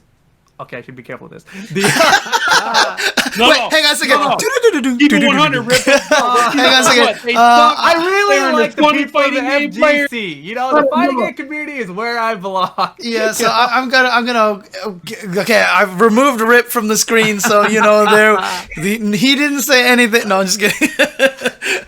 Yeah, it's just it wasn't the same vibe as No, doing I mean, FGC you know stuff. what? The funny thing is to put it into perspective, right? There was the South by Southwest events that we did for fighting games a couple of times, and you know, we're working with a team that works with a bunch of different esports and all the time. And I still remember the most recent South by Southwest we did. The guys we were working with, the South by Southwest guys, the venue guys, and everything like that, and they were like, I don't know why you guys have a bad reputation. You guys are by far the most enjoyable people and like most realistic, and like the fighting game community people are like, they're super homeboys, you know, like you guys were by far the most fun to work with. You know, that's kind of, I think, That's what the ESL folks have told us that as well. Yeah. E-League as well. Yeah, E-League, was the that's same right. way. E-League said that, yeah. I mean, it's because we're the best. Yeah. I don't know why we're the best, but we're clearly the best. Dude, I agree with you guys. I'll yeah. say this too. Unbiased opinion, personally. Even the lady that sold me my Dippin' Dots at the CEO venue was like, you guys are the nicest people that we have ever had as customers in this venue. Like, she literally said that, dude. Damn. In Dippin' Dots Daytona lady? Beach, Florida, I'm not sure that it's a very high bar. Yeah, I was gonna say, man. Fair. Oh, man. That's impressive. But no, yeah, I do think, you know, that having done stuff with so many things, you know, I felt like it was good for me in terms of, you know, not keeping all my eggs in that one basket. So right now, obviously, it's a much riskier basket to have because I'm so much more focused on Tekken again. Right. And a big part of that is like, I didn't like MK11 as much. I tried it. You know, Noob Saibot came back, but he's not the zoner he used to be. Right. So I was like, this ain't Noob. And I was can I just rant about that? How does NRS, the masters of zoning, drop the ball on Noob Saibot zoning? Okay, but Come when on. custom variations come out, people are probably going to play a zoner heavy noob. Yeah. I'll try it. And to be honest with you, it seemed like NRS was very cognizant of Injustice 2's complaints that there was too much zoning. And I think, because honestly, when MK11 first came out, there was like one zoner, right? It was like Cetrion, Right. and that was it. So I mean, but even if you go back to Injustice 1, they should have known it from that game, and they kept it in Injustice 2. Why not keep it for MK11? That's all I'm I feel saying. like the It's one new. person... Yeah, I the guess one person. I've you always and me loved are zoners. who are upset about it. Yeah. yeah, I know. Right? Yeah. So it is, that's what that is. But yeah, I mean, currently, Tekken's where my eggs are in that basket right now. For better or worse, I do think it's a riskier strategy, but I'm fortunate enough to have a degree I can fall back on if all this just eats dirt right now, right? So that's kind of where I've always been, basically. Yeah. All right, man. Yeah. Well, Cool. anything else to obviously plug some stuff? You got some. Well, stuff. I mean, like, just kind of on top of that, I want to ask you: has your streak ended yet, or are you No. still? You're still on the streak right now. Still on the streak. Tell Yeah, people about the streak. Tell people about the streak. Sure. Oh, right. I started streaming every day around the time the pandemic started. It wasn't an intentional thought. It was just like, I was streaming for like 5 days straight or something. Some guy in chat's like, wow, I haven't seen you in a long time. I'm like, bro, I've been here for 5 days. How have you not seen me? And I was like, you know what? I'm just going to put it in the title. Like, here's day 6, And that's all I started to do. And next thing you know, now it's up to 230 something. Wow. I don't keep track of it. I just like update the number each day. It's like 230s though. And on top of that, we do the Wednesday Night Fight still streams every week on Wednesdays. Which have been getting better and better since we've expanded the region, and I want to expand it to all of America. Now. But yeah, I do. I really do. I think the Netcode can support it. The only issue is I'm figuring out logistics of thinking of like how do we do this with time zones and try to put everyone in the same bracket, right? So we have a couple ideas. We hope to roll that out probably the next week or two, but I'm excited about that. And then we started our own tournament series called Bogus Journeys Tournament Series, where we just kind of do fun, wacky tournaments. So we're going to have a Kunimitsu only tournament next Friday. So, it'll be like that. And that'll probably be open to the whole U.S. as well. So, and we'll probably get some prizes where we're like, we have a little thing going with Red Bull right now, so we can give away some prizing and Quanba stuff. So all that stuff, twitch.tv/level up your game. Boom. Okay. Cool, man. Yeah, thanks for having me. Thanks a lot for coming on, dude. Congratulations, Yeah, also, by the that way. was super last minute. Thanks for coming. Yeah, Of course, and man.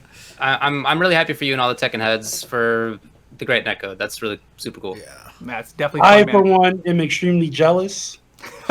Yes, Samurai Showdown is the only modern game now being left the fuck out. No. Well, I guess besides like, maybe Dragon Ball and Grand What Blue. about Yeah, Grand Blue? let's say Yeah. Grand Blue. Dragon Ball and yeah, Grand Blue. yeah. That's fair. There's a couple more. They're getting there. I feel like all the games have recognized it now, right? And I think especially with Tekken right now, seeing the player base jump, I think that's going to be a big deal. I think a lot of developers have taken note, and I only see good netcode coming forward for all the new games. So I'm excited. I'm sure you're right. Especially with like Dragon Ball, because Arxis is going that route, Bandai Namco's going that route. I mean, that game is made by both of them now, so You've got no choice. Oh man, Cool. Yep. All right, dude. Thanks a lot. Later, guys. All right, Rip. See ya. Now, somebody here in the chat has asked, do we think Soul Calibur 6 will see these improvements? I mean, that's the hope, right? I mean, we will, but Harada did put out a tweet saying that the technology is very Tekken specific right now, and, it's not going to be something that they can just easily transport over to something else. That's the nature of rollback, for sure. So we'll see. We'll see how that goes, and hopefully Soul Calibur 6 will get something like that, but... Man, that would be super sick. The only reason that I stopped playing that game was because the netcode's not good. Dude, That would be. This is like the one. I'm lucky in that the games that I play like tend to have pretty good netcode. SF5 obviously could be better, but like it's still rollback.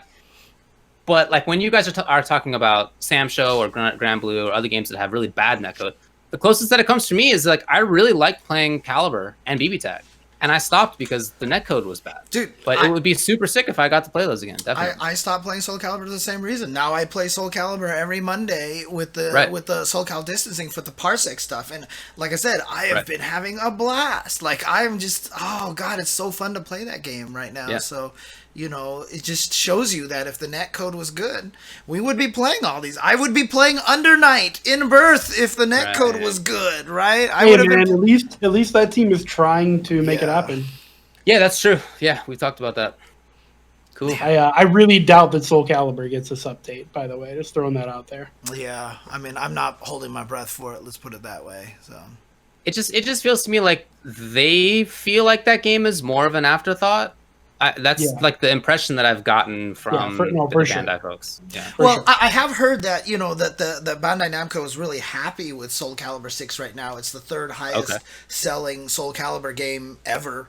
And, that doesn't sound impressive, but considering Soul Calibur 1 was the first game to get a perfect 40 from Famitsu on the Dreamcast, and Soul Calibur 2 is like the favorite Soul Calibur of all time for all Soul Calibur players, that Soul Calibur 6 has achieved similar numbers since then is actually really impressive. They even made a Season 2. Okubo was clearly loud about, hey, if Soul Calibur doesn't sell well, that's the end of Soul Calibur, and they got a Season 2. So, yeah. Yeah, well, I hope it happens. Yeah.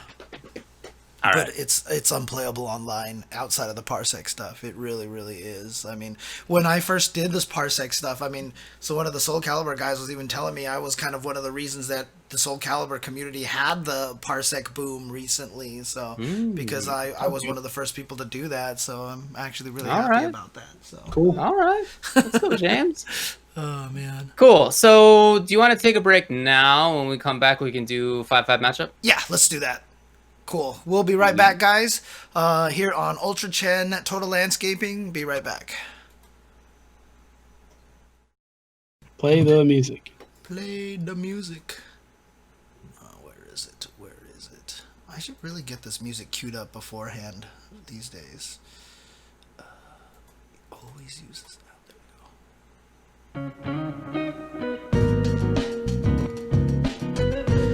People in the chat, let me know if the volume of the music is too loud, if I should turn it down, or if it's actually good for you guys. Yell at James. Yell at James. Yeah, absolutely, please.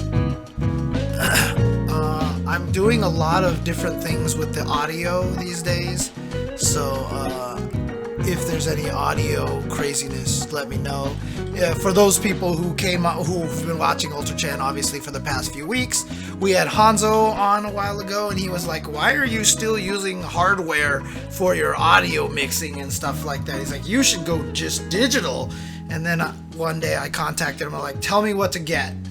And basically he was like, download Voice Meter Banana, and so I have that now.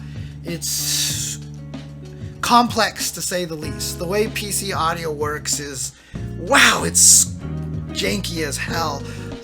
But there's a lot of work on there, and it's been I think I have it all working pretty good, but every week, every time I start a new stream, I'm like, shoot, are my settings okay? Is everything working? My shirt, this is super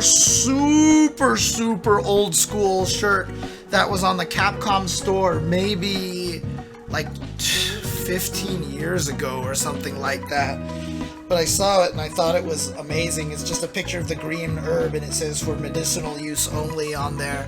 And which is why I always think it's funny, because Eris has a shirt that's almost just like this, basically. But this is actually an official Capcom shirt from a long time ago, and I don't think they make it anymore. Oh, yours is faded. Yeah, I haven't worn this a lot. I tend to cycle through my shirts a lot so that I don't get too faded or anything like that, so... Famous weed lord James Chen. Yep. I mean, that's part of the kind of joke that I'm wearing. Absolutely. And I don't actually ever partake, so. Although, I have definitely considered it a lot. Yeah, I don't think that'd be a bad idea. Dude, homeboy, I've told you, I say it all the time on chat, I'm super old, dude. I don't know why people don't think I'm super old. Old and straight edge. Gave you the 29 or 30. Can you believe the number that begins? The number in that tens column is like, wow. Yeah, I know. Neither of them are accurate.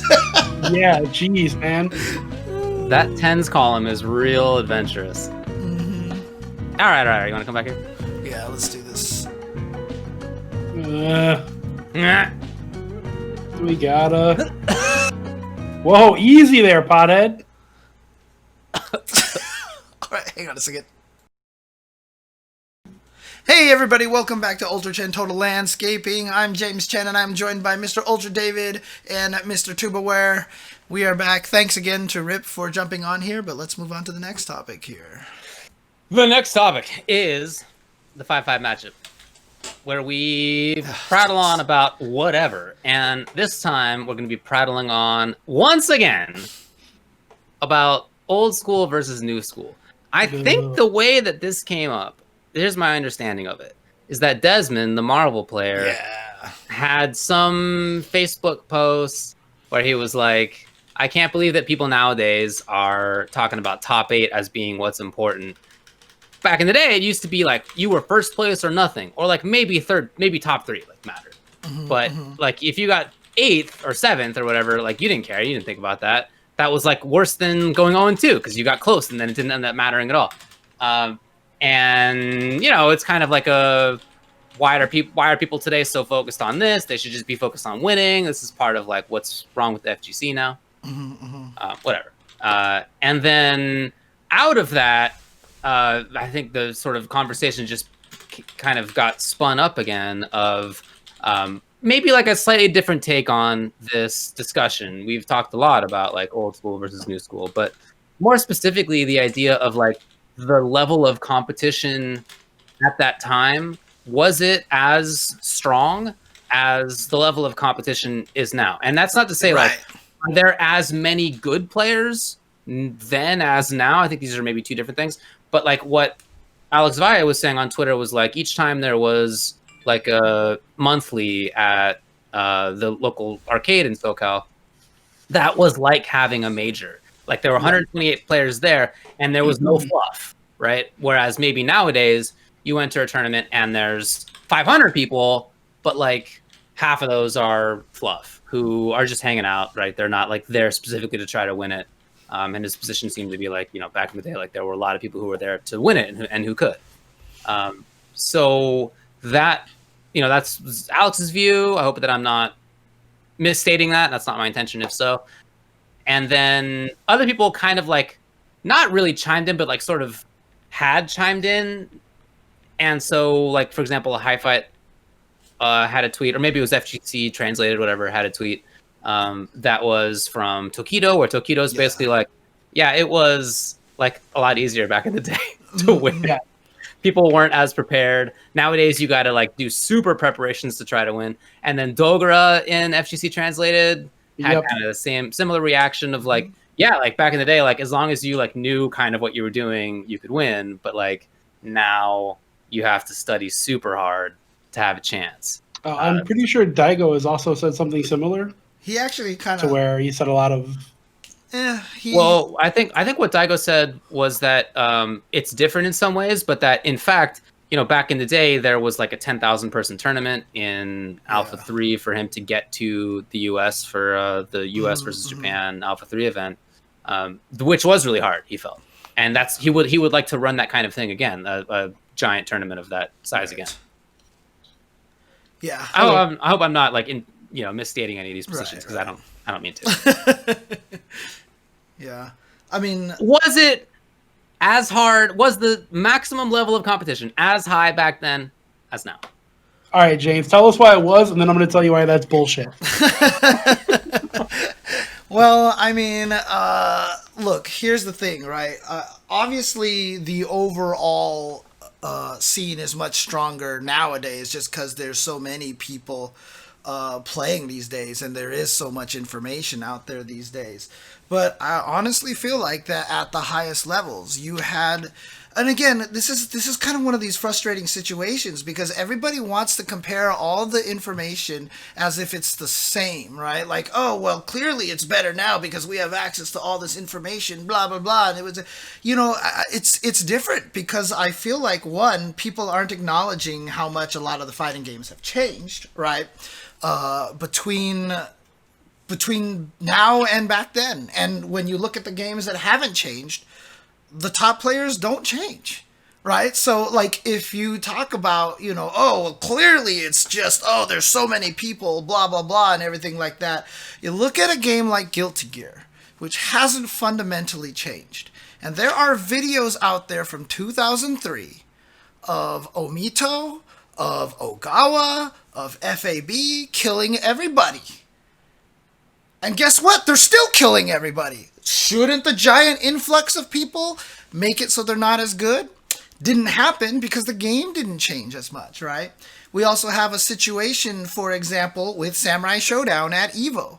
It's a game that's catered more towards the old school style of play. And so when you actually have a giant, when you actually have a game that caters to that, who wins?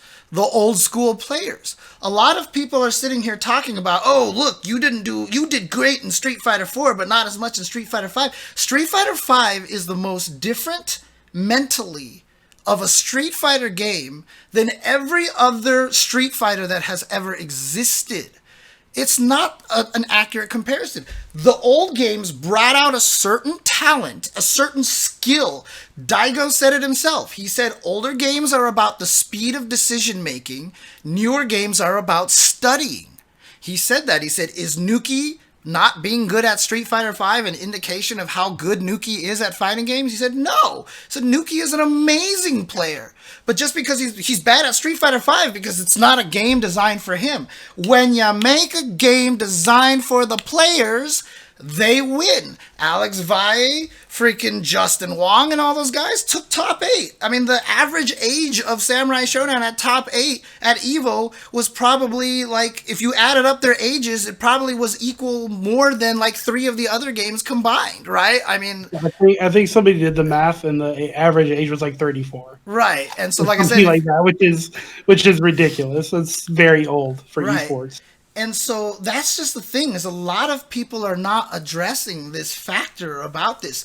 I asked Punk, because David had an assertion that Punk would be the best at Third Strike. And there was one point I said to Punk, I was like, hey, you should play Third Strike because some people think you'd be at the best at that game. And Punk said, nah, man, I'd be terrible at that game because that game is mad random. And, you know, and like when I think about it now, it's because the way that the game is played is a very different style. What he's prefers is a different style of play, and Third Strike is a different mentality. So it will appear random to Punk because it's a different kind of decision making, right? That's the whole thing, is what a lot of people are not addressing is just how different things were. And then we also have a situation, for example, where you look at the arcade scenario and you look at the home scenario. A lot of people have trouble getting good because they're stuck by themselves. You have all the information out on the internet, but it's really hard to get out of there. 94% of the players are gold or lower, you know, lower than platinum in Street Fighter V, right? Whereas in the arcade, you had people to talk to, you had to get good. There was just like no other choice to get good.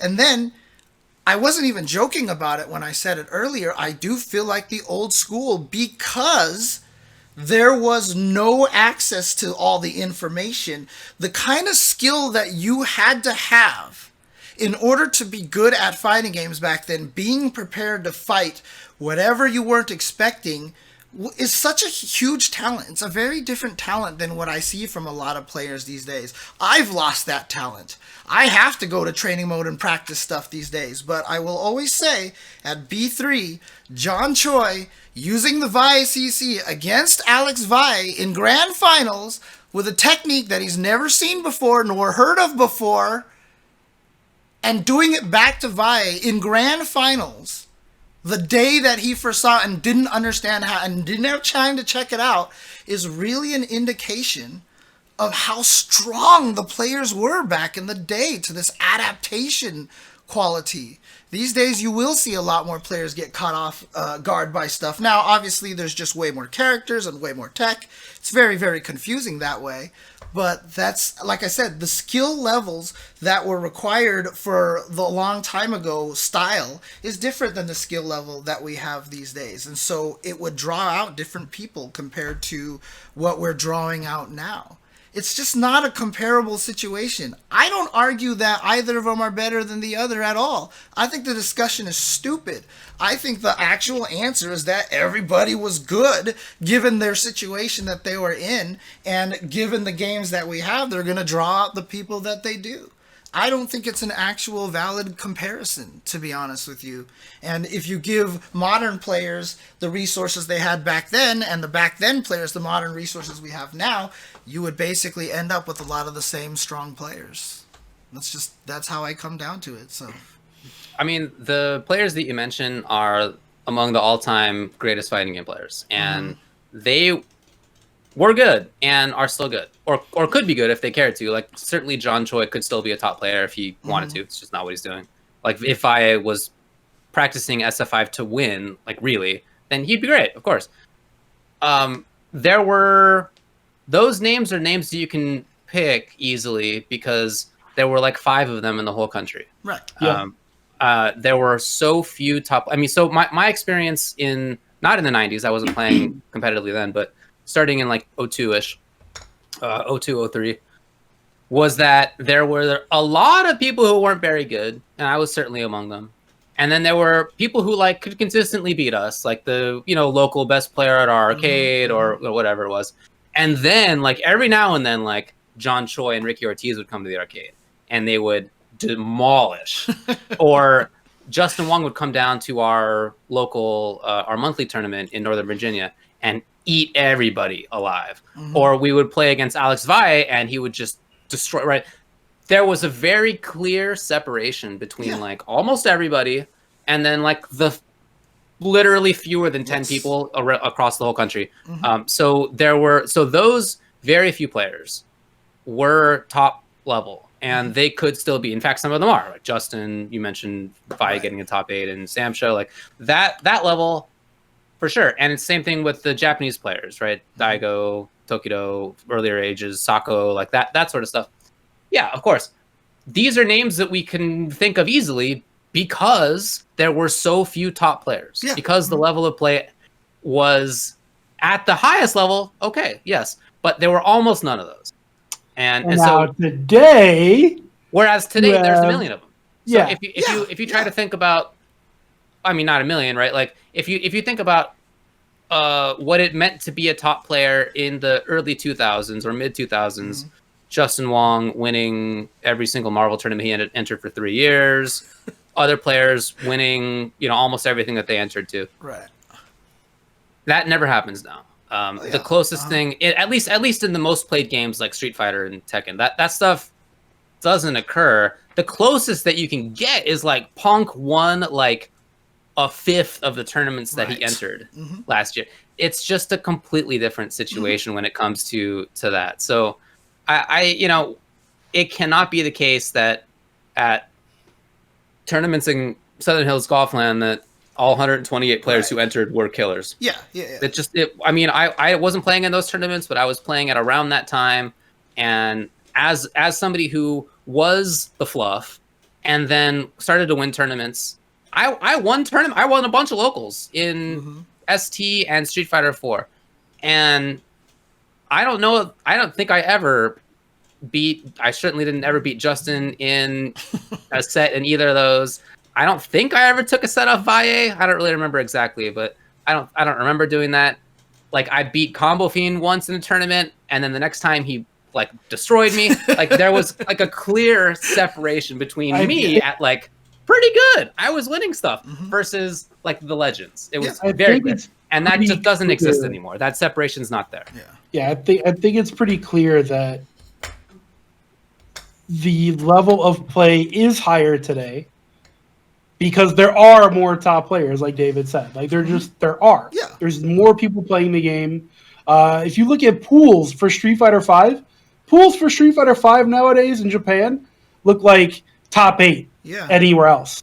Like it's these are actual 128 man brackets where 119 of the players are killers. Whereas, like David was just explaining, there's no way that was possible back then. It wasn't. And I feel like maybe it's like saying that the players in the 60s in the NFL and the NBA and the MLB could keep up with players today. Like I'm sure the best of those players, if they were born in a different era and played now, could for sure keep up, right? Like if you think I don't think they could. What if? No, I do though. What if Babe Ruth did? Oh, Babe Ruth has no chance. The Babe wouldn't hit a 98-mile-per-hour pitch. But see, here's the difference, though, right? Is that sports is $1 billion industry with $1 billion of medical science and $1 billion of equipment going into that. Fighting games are 30 years old. I mean, you know what I mean? Like, if we think about that, and there's not billions of dollars being pumped into this, and so you can't make that sports comparison. Your generation games was the first generation. Right. And you guys were like the 1906 fucking White Sox out there playing in, like dress shoes. And that's who you guys are. We're like the next generation. Like we got automobiles now. Like that's who our generation is. But so our athlete is a little bit better than your athlete was. No, so here's the thing, right? I mean, that's not an apt comparison. It's just not an apt comparison because we're not even playing the same games. Even if I wanted to compare NES Tetris to modern Tetris, we're not even playing the same game. Whereas all these sports examples that you're trying to give, they're literally playing the same game. Yeah, the rules have changed. So. Yeah, the rules have changed. James. You're telling me the NFL in 1919 is the same NFL in 2020? Well, you're out of your mind. No, not in terms of the skill that is learned. It's the same. Like a fucking Street Fighter 5. They're different. Look, all right, look. There are a ton of very, very different rules from old football to now. And even in games like basketball, there are a lot of different rules. There's like a shot clock and a 3-point. Right, yeah. Like there's like different hockey has a lot of different rules. The games do change.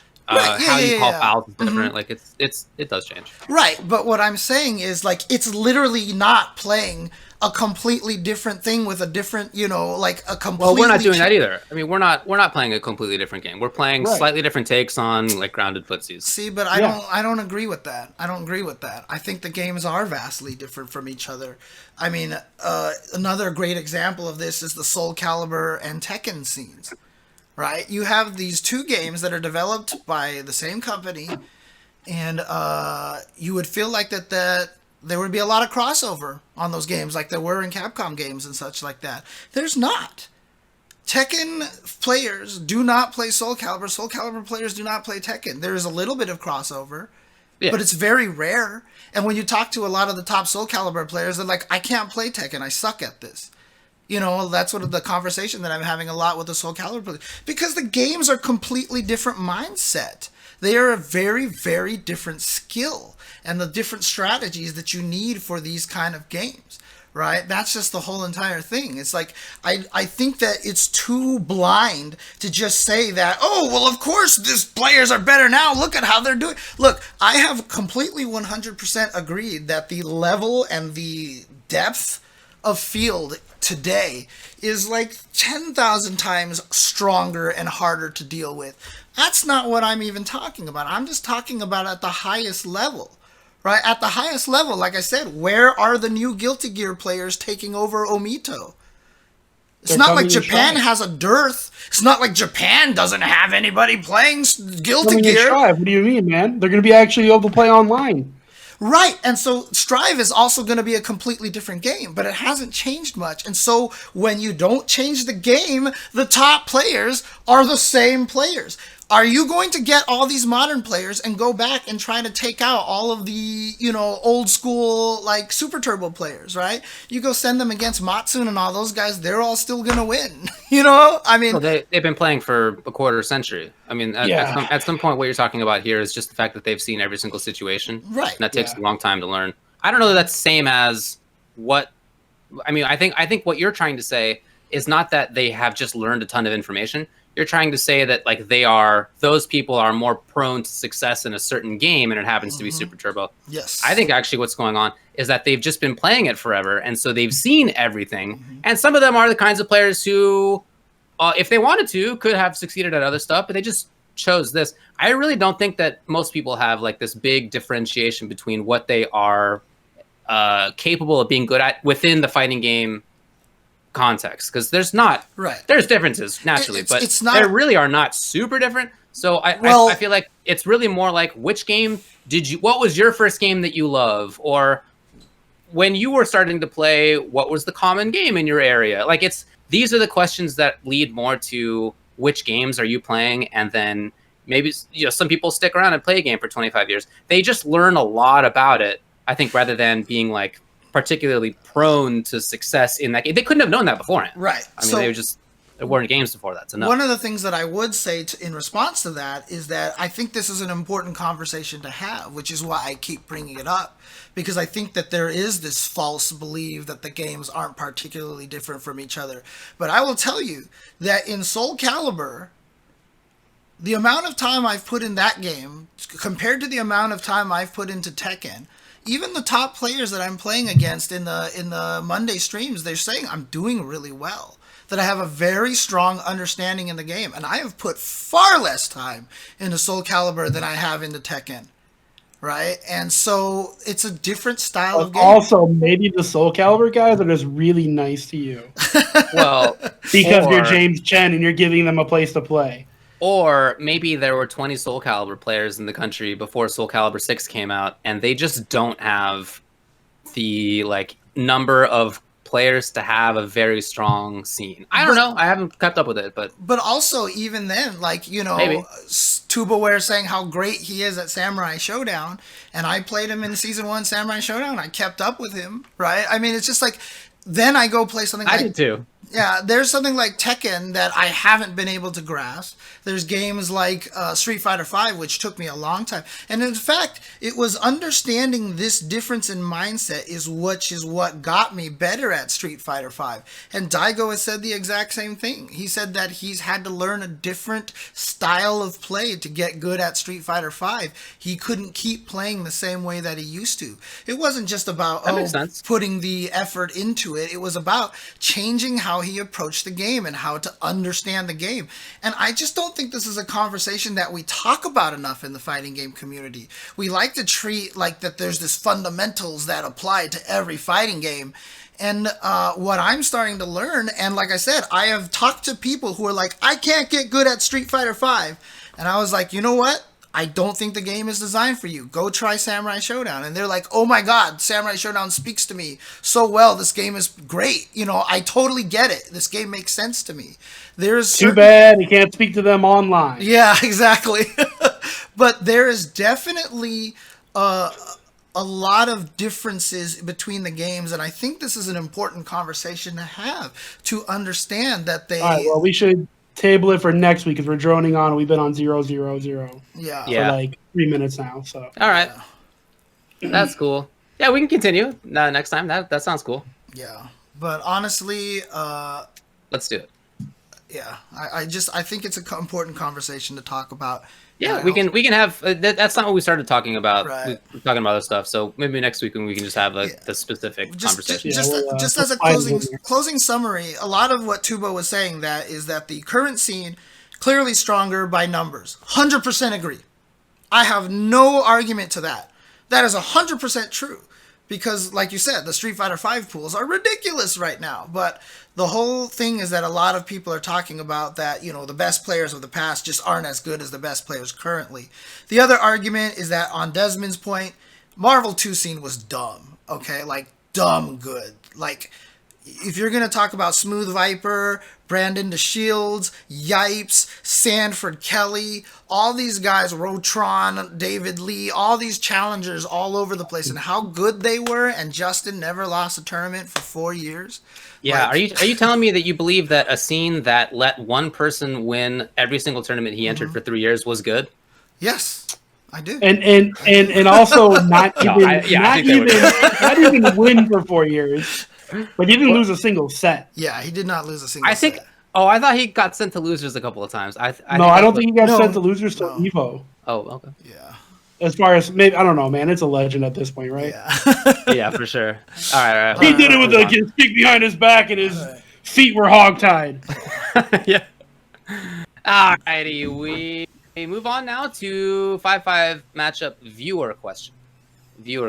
Mm-hmm. Oops! I and accidentally revealed one of the winners. Oh no! Everybody knows okay, now. Don't look. All right, here we go. Number 1: are there any real-life talents or personal character traits outside of fighting games that you have noticed across top players? Are they musical or extroverted or introverted, or are they scatterbrained or whatever? Number 2: what kind of combos are your favorite? It's just a cool, one's super long and very complicated. The other one's what combos do you like? I don't know. Anyway, 3: should fighting game developers let us play as or against characters we do not own in practice mode, like in For Honor? Paying for a character you don't like just to learn a matchup doesn't seem consumer friendly. There were actually a few questions that were like this that were sent to us, so I kind of combined them all. Oh, okay. Oh, is that what the parentheses meant? Gotcha. Okay. Yeah, I don't know if that means that there was some For Honor news that I'm not aware of. But anyway, 4: when offline majors return, do you think they will see a spike in attendance or lower numbers due to whatever FGC momentum there was being killed? To quantify it, assuming a vaccine and EVO this year happening, would you take the over or under on matching 2019 attendance totals? 5. PS5 or Xbox Series for fighting game? Okay, the winner. Number 1. Are there any real-life talents or personal character traits outside of fighting games that you've noticed across top players? Are they musical or extroverted or introverted or scatterbrained or whatever? What do you got for me, fellas, buckos, dudes? I got nothing on this, dude. I have noticed everybody's extremely different. I mean, if you look at Rico Suave and then you look at Sonic Fox, they're very different human beings, both top players in their respective games. Like I don't have any. They work really hard to be good. I mean, I don't know, man. Like I don't think there's any like glaring personality traits or hobbies or anything like that make them better players. Like I don't think that holds true. I was about to make the joke that they're all actually huge nerds, but that's not even true. Because that's not even true, man. I can think of some fighting game players, top players, who don't even play video games outside of fighting games. Like they don't watch anime or like whatever. Like what do nerds do? They don't do those things. There are people in FGC who are like DJs or they're club promoters or whatever, models. Like I know some people, actors and stuff. Yeah. So that's not actually true. I don't know. I think this is. I thought about this for a while, and I really don't know. There are some super different personalities among the top players. Yeah, maybe it's just hard work and love of game. Like they love the game that they then take the time to put in a lot of work to get good at. But other than that, I know people who are really good at noticing stuff. Like Justin Wong, he's a super good noticer. He will notice a lot. Sanchez is a great example of this. And other people who just have no idea what anything is, but they're fantastic players. Like they've been wearing the same shirt for the last 10 years. Like that. Like they just don't notice things pass by. Right. But they're super good and everything in between. And people who I think are like geniuses outside of fighting games too. And people who I think are like, how'd you put your shoes on this morning? Like outside of fighting games. Name them, David. Name them. Let's get. There's a few of those. There are real big differences. Introverts and extroverts, both of those are certainly there. Musical, yes, certainly. Other people who not at all.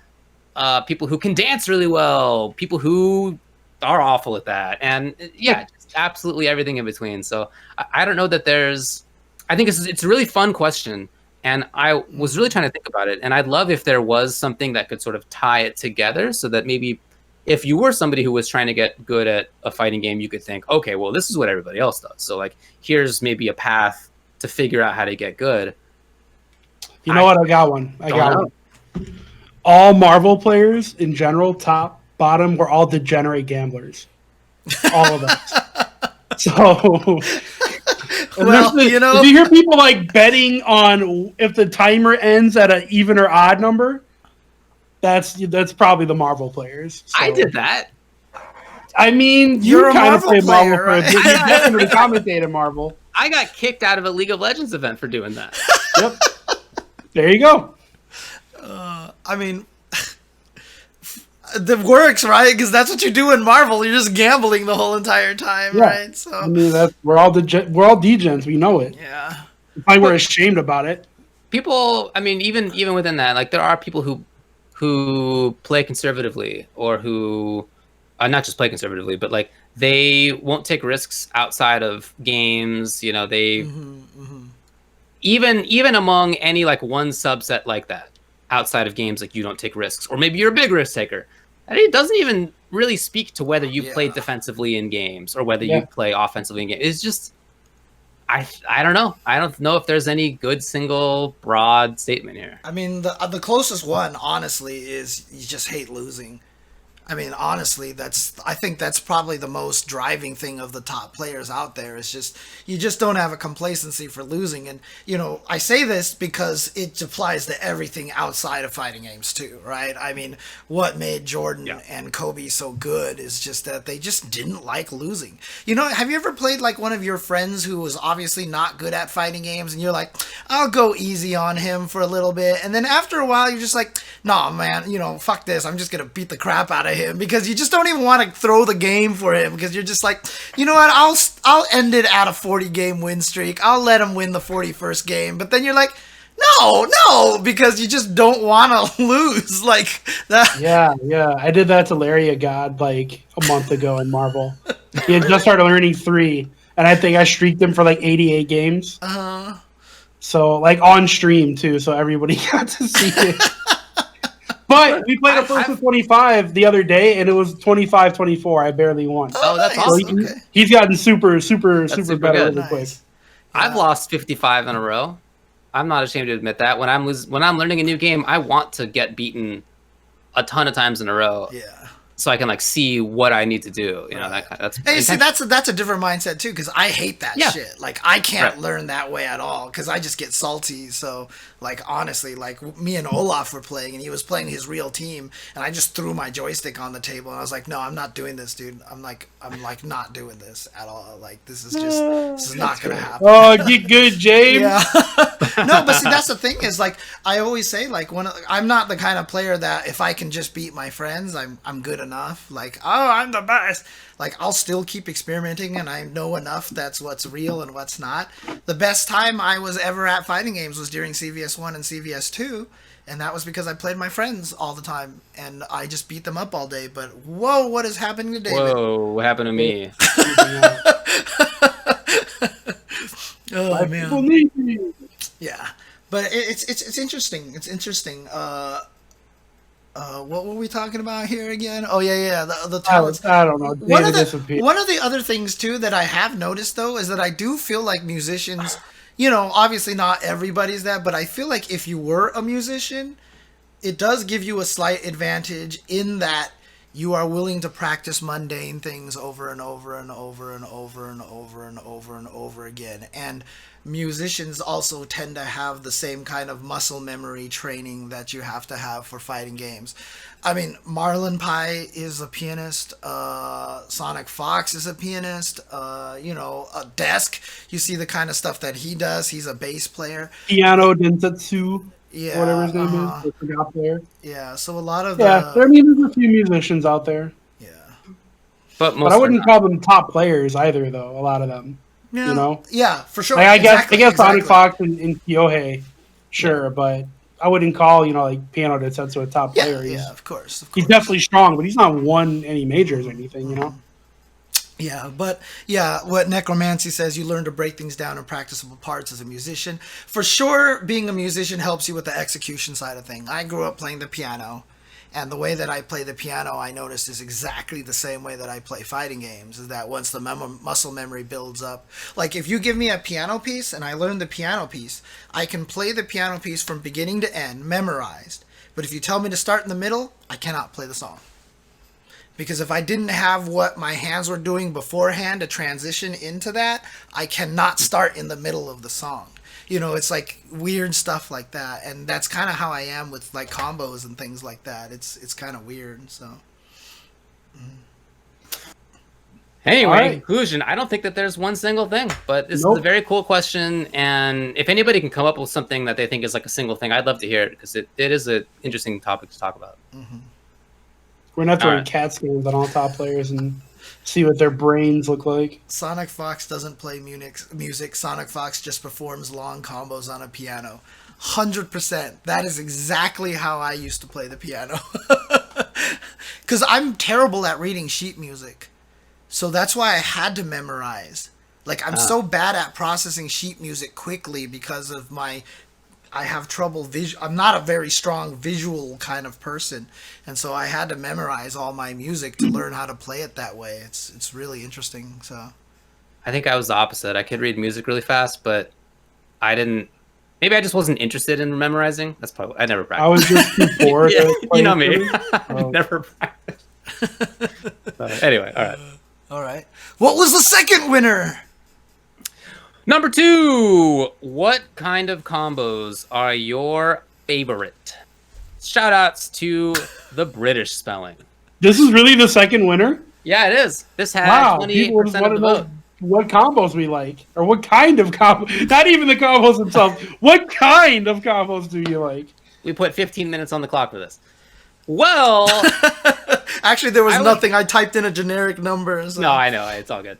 So I guess I'll start. I mean, I'm not in general somebody who's focused on combos, but I do think that it's fun in certain games that allow it to like think on the fly to normalize combo routes. Mm-hmm. So like if you get a stray hit into some like normalized combo route, finding like the path of that is interesting because like you have to think about it. So like if I'm in MK11 and I get like some weird anti-air button and then I'm like, oh, what button do I hit to like continue and normalize this combo? Or if I'm playing in Marvel or in BB Tag or whatever, right? Some game that where it's like I just get a weird stray hit and now I'm like, what route is it that I should take at this point? Yeah. That's kind of fun because it's thinking on the fly. Mm-hmm. So I enjoy that. Not really for like the like what my hands are doing part of the equation, but just like I gotta think about it, right. Which is cool because I feel like too often when I'm just doing a combo, it's just I don't, brain off, right? I don't have to think about it as much.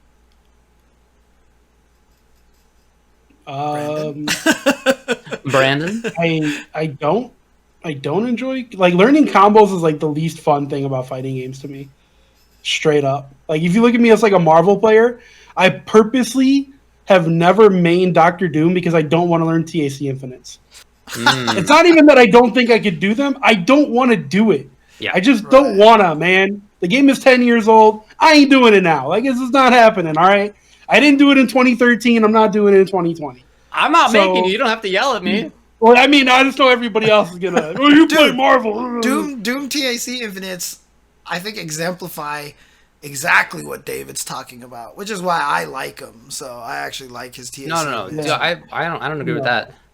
Once you get the TAC, you're doing the same thing each time. No, so that's the thing. That's the interesting thing about the Dr. Doom Infinite is once you start doing it, the timings are so varied. Once you start doing the M&Ms, there is a lot of adjustment on the M&Ms, on the timing that you have to do that to bring the character high enough so that the gunshot at the end hits them at the right height. There's a lot of adjustments. Sometimes I hit the first M and they're super low, so I got to do the whole thing super fast. Sometimes you hit them way up there and you got to slow it down so that they fall down during the combo and such. But your TAC should just always be the same. James. Yeah, I know. It's not. It's not though, because depending on the height and just depending on your timing, like I said, there's a lot of adjustment in there. There is a lot of adjustment, and that's one of my favorite things about the Doom TAC Infinite is that there is a lot of adjustment in there to bring them to the right heights and such.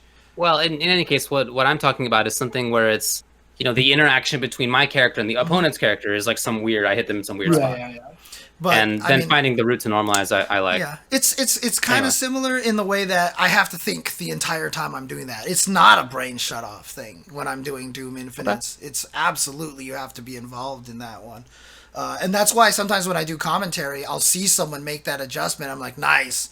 I can actually recognize that they made the adjustment to go faster on that. Anyways, continue your answer, Brandon. If you Brandon, what do you got to say about this? Yeah, topic? No, I just fuck combos. Like I don't want to do them. So if you could play I prefer to do big damage quickly and just be done with it. I tend to play characters where I don't need to like learn really advanced combos, like in general, like in the games I play. Like I play Blanca or Ken or just real basic, simple, like this is your BNB and that's what you do and then you're done with it, right? Like I play Virgil, not because Virgil's strong, but because I can always DHC into swords and kill people. Like it's very easy. It's simple. You just said that you play Virgil because he's not strong, and then you're like, I play Virgil because one of these reasons he's really strong. I said just because he's strong.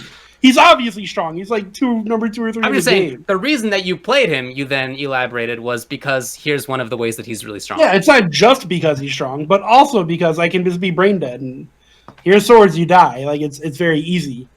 So, yeah, I don't like. I mean, as far as like watching stuff, like if I wanted a type of combo I like seeing performed are creative stuff. Mostly in Marvel 3 because it's the most creative training mode ever. Period. But I mean, there's like a lot of dope stuff like the ode to the 2-hit combo, great combo video, things like that. Yeah, it is. Like yeah, I like watching them, but doing them, no, Right. I'm good. Yeah, for me, this is like an impossible question to answer because, as you mentioned, I worked on the 2-hit combo video. I was a combo video maker, so the thing about it is combo videos these days don't exist anymore because people just don't understand that there's that we've lost the ability for style combos these days and for completely impractical combos that you just put in combo videos for fun. Just as a side note, like I recorded those Johnny combos in 2007 for Guilty Gear Accent Core, right? And someone actually told me recently, they're like, I want to play Johnny, and now that there's this thing, I'm trying to learn all of your combos in that video. And I was like, whoa, why are you doing this? Like, I was like, don't do that. Like, there's nothing practical about those combos at all whatsoever. Like, they are all designed just to be like, here's this cool route you can do. Here's this totally goofy thing you can do here. Here's this like complete, like, person set up in the exact distance away from the corner to get this to hit and stuff like that. So, we've kind of lost that ability. We don't get a lot of like style combo videos anymore. And so like, it's weird, but because I used to make combo videos a long time ago, there's just like, there's so many different things. And the only one that I can really say is that one thing that me and Madge always talked about how much we loved is when you use a special move for movement as opposed to actually being part of the combo. Like if you have some crazy thing where they can bounce on a fireball, but then you do a lunge punch to get over there and then you just keep the combo going, and stuff like that is what we're big fans of for some reason. But yeah, but I do think it's cool to like. It's really rare that Street Fighter has this kind of combo, the sort of trying to normalize situation. Yeah. But in playing Dalsum, there are routes that have become common over the past maybe like year, maybe even less. Like we knew about them, but in terms of common play, the last like year, where you're doing like 30% damage with this character now. And those are really super precise little micro walks in there, like true one-frame links in Street Fighter V. And you can because you need a micro walk of certain distances, you can in fact in some cases get a hit in one spot that's maybe not like the traditional starting point for what this combo is, but then you have to like wait super slightly for the EX fireballs to hit and then walk forward less than usual so that you will get the same. So there are some of those in Street Fighter. It's pretty rare. I have found myself enjoying the fact that I can do some hard combos now. Because for many years my nerve issues were such that I couldn't do even easy combos oftentimes. So the huge difference between that and now, like the feeling of like power relatively is like really great. It's like a big boost. It's like a big pick me up. So now if I'm playing Honda and I like do some long hands combo, like I think it's sick. I enjoy it. I'm not sure that'll last. I think at some point, like I'll have, hopefully anyway, become used to having execution and the ability to control myself. So I don't know that that'll always last, but I do feel that for now, at least, which is cool. Yeah. I mean, everybody knows I'm a combo guy. I love combos, and I like it because they are dangerous and that they are droppable. And I do like the fact that people have the opportunity to style. I miss that. I miss that a lot, and it's one of the things that makes Marvel 3 so good. When Kyohei did that stupid backwards jab punch combo to Combo Fiend, and like I'm on commentary, and I'm like, what the hell is that? Like, oh god, I miss that so much. I miss that kind of stuff good game. so much. But as you mentioned, though, like that was one of my major complaints about Street Fighter V, and it's completely invalid now because the stuff that we see people doing these days with like Dalsum and stuff, oh yeah, ridiculous, Dalsum, Honda, Urian, Chun, Gil, Minot, Seth, yeah, there's the Guile. There's a lot of combos in a lot of characters nowadays. So So anyway, All right. Cool. That's all for this one. Cool. By the way, I think I can quickly answer. When offline majors return, do you think they will see a spike in attendance or lower numbers due to whatever FGC momentum there was being killed? To quantify it, assuming a vaccine and EVO this year happening, would you take the over or under on matching 2019 attendance totals? Way under. Way under. Yeah. Well, Absolutely. No doubt about it. I think Evo was a bad one because obviously with all the controversy and stuff like that, Evo was probably going to drop in attendance without Well, that may be. right. But, so think if of we're talking any about tournament. Combo Breaker, CEO, I still would say it would drop. Yeah. It'll drop. It'll They're all drop. gonna go. 100% it's going to drop. 100% it's going to drop. So, yeah. Also, there's no way that Combo Breaker's happening. Anyway. Can you not? All right. Just get used to it, buddy. No way, man. I refuse. Okay, that's it for 5-5 matchup. So there's the half full, half empty mindset right there. I have no faith in it, dude. I swear. I don't feel myself pessimistic or optimistic about this. I'm just like aware that there's a reality that is constraining my actions. And it will exist. Yeah, It won't be gone. I just don't want to set myself up for disappointment. I want it so bad, but I just know that the more I want it, and my brain it's the heart and the brain argument again. My brain says it's not happening. My heart says it wants to. I don't want the disappointment to have my heart be set on it happening and it doesn't happen. That's all. So Anyway, I'll see you guys in 2022. Let's get to game FGC news, other stuff. ta-da! Empty topic. Zero timer. There's Do we nothing. have anything here? There's one thing, and it sucks. Okay. So, Capcom got hacked. Did you hear about this? Have you heard about this? Oh, Did hear yeah, about that, yeah. I did a little bit, yeah. There was a Okay. big cyber attack on the internet in cyber waves against Capcom. Reportedly, a terabyte of data was taken in doing so. And from what I've read, I haven't seen anything clarifying as to like what that was. Like what got taken? Was that code, or was game code, or was that like my billing information? Or, I don't know. So that's potentially bad news. Well, obviously bad news, but like could be really bad news. I don't know. Bummer. Yeah. Capcom can't catch a break with this stuff, man. Oh my god! And David got snapped out of his grip. Oh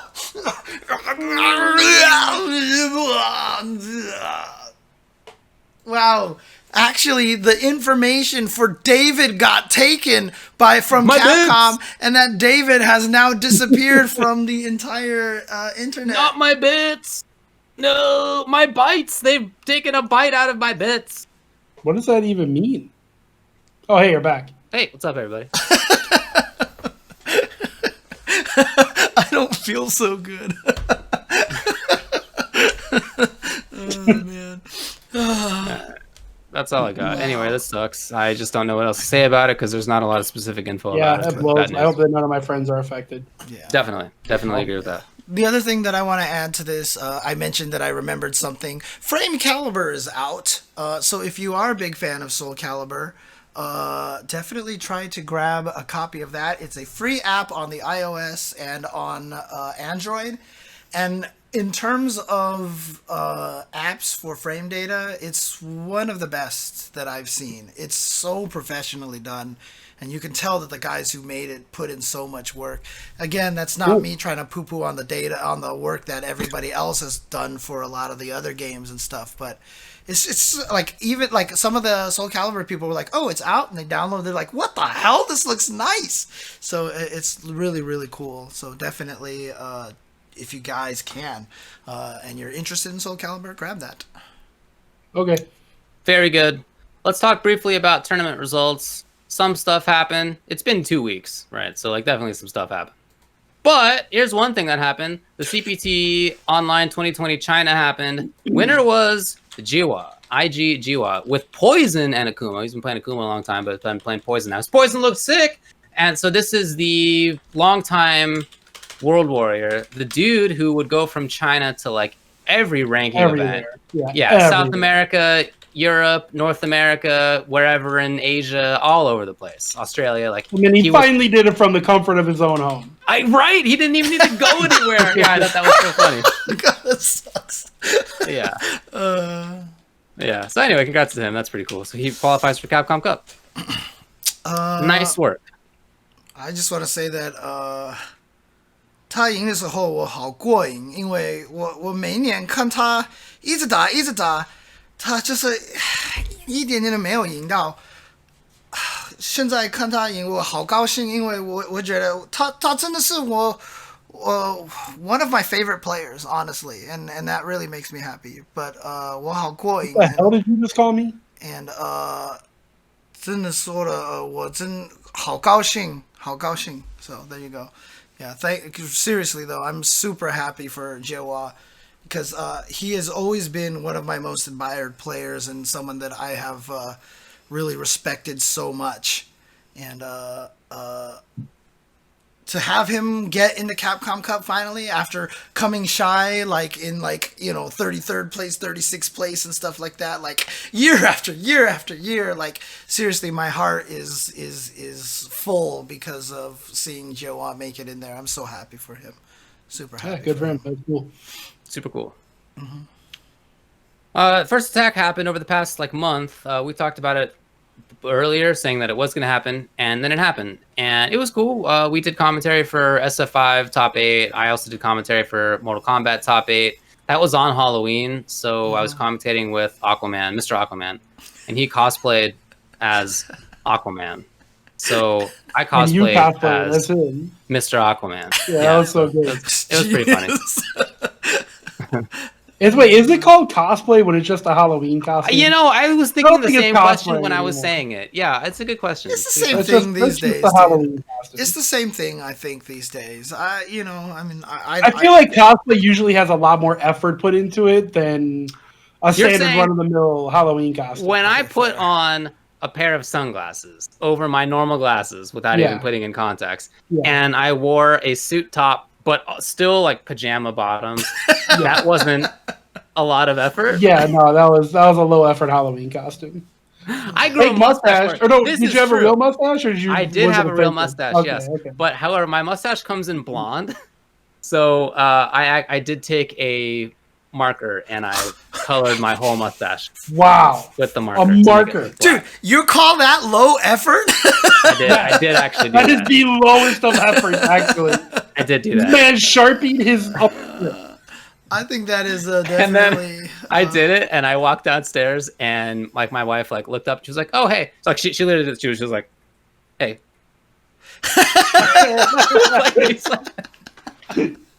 Oh man! She was like, "You better be shaving that as soon as this commentary is over." And I was like, "Yeah, okay, I did." I mean, you've seen that one guy who does those low effort cosplays on Twitter, right? That guy's amazing. Those are so high effort. Those are genius. Yeah, that dude had definitely his effort is rose over the years. Yeah, for sure.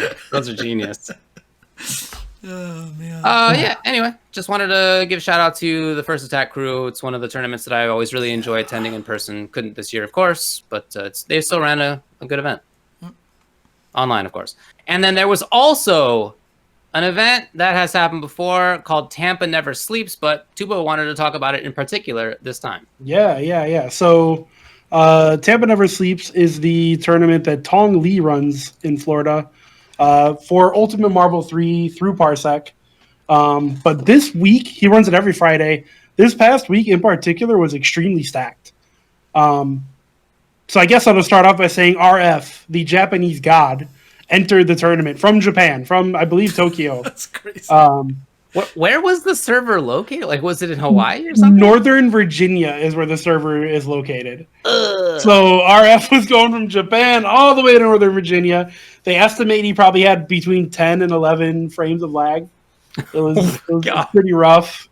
But he just wanted to play, so he entered. Yeah. Obviously, he didn't do very well. I mean, every one of his opponents had, 1 to 2 frames of lag. And he's only with 10. So. What was his record? He didn't have much of a chance.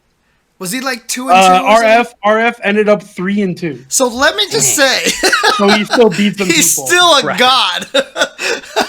And funny enough, one of the people he beat was no, I'm sorry. He actually lost to Marvello 3-4. He almost beat Marvello. I was watching that.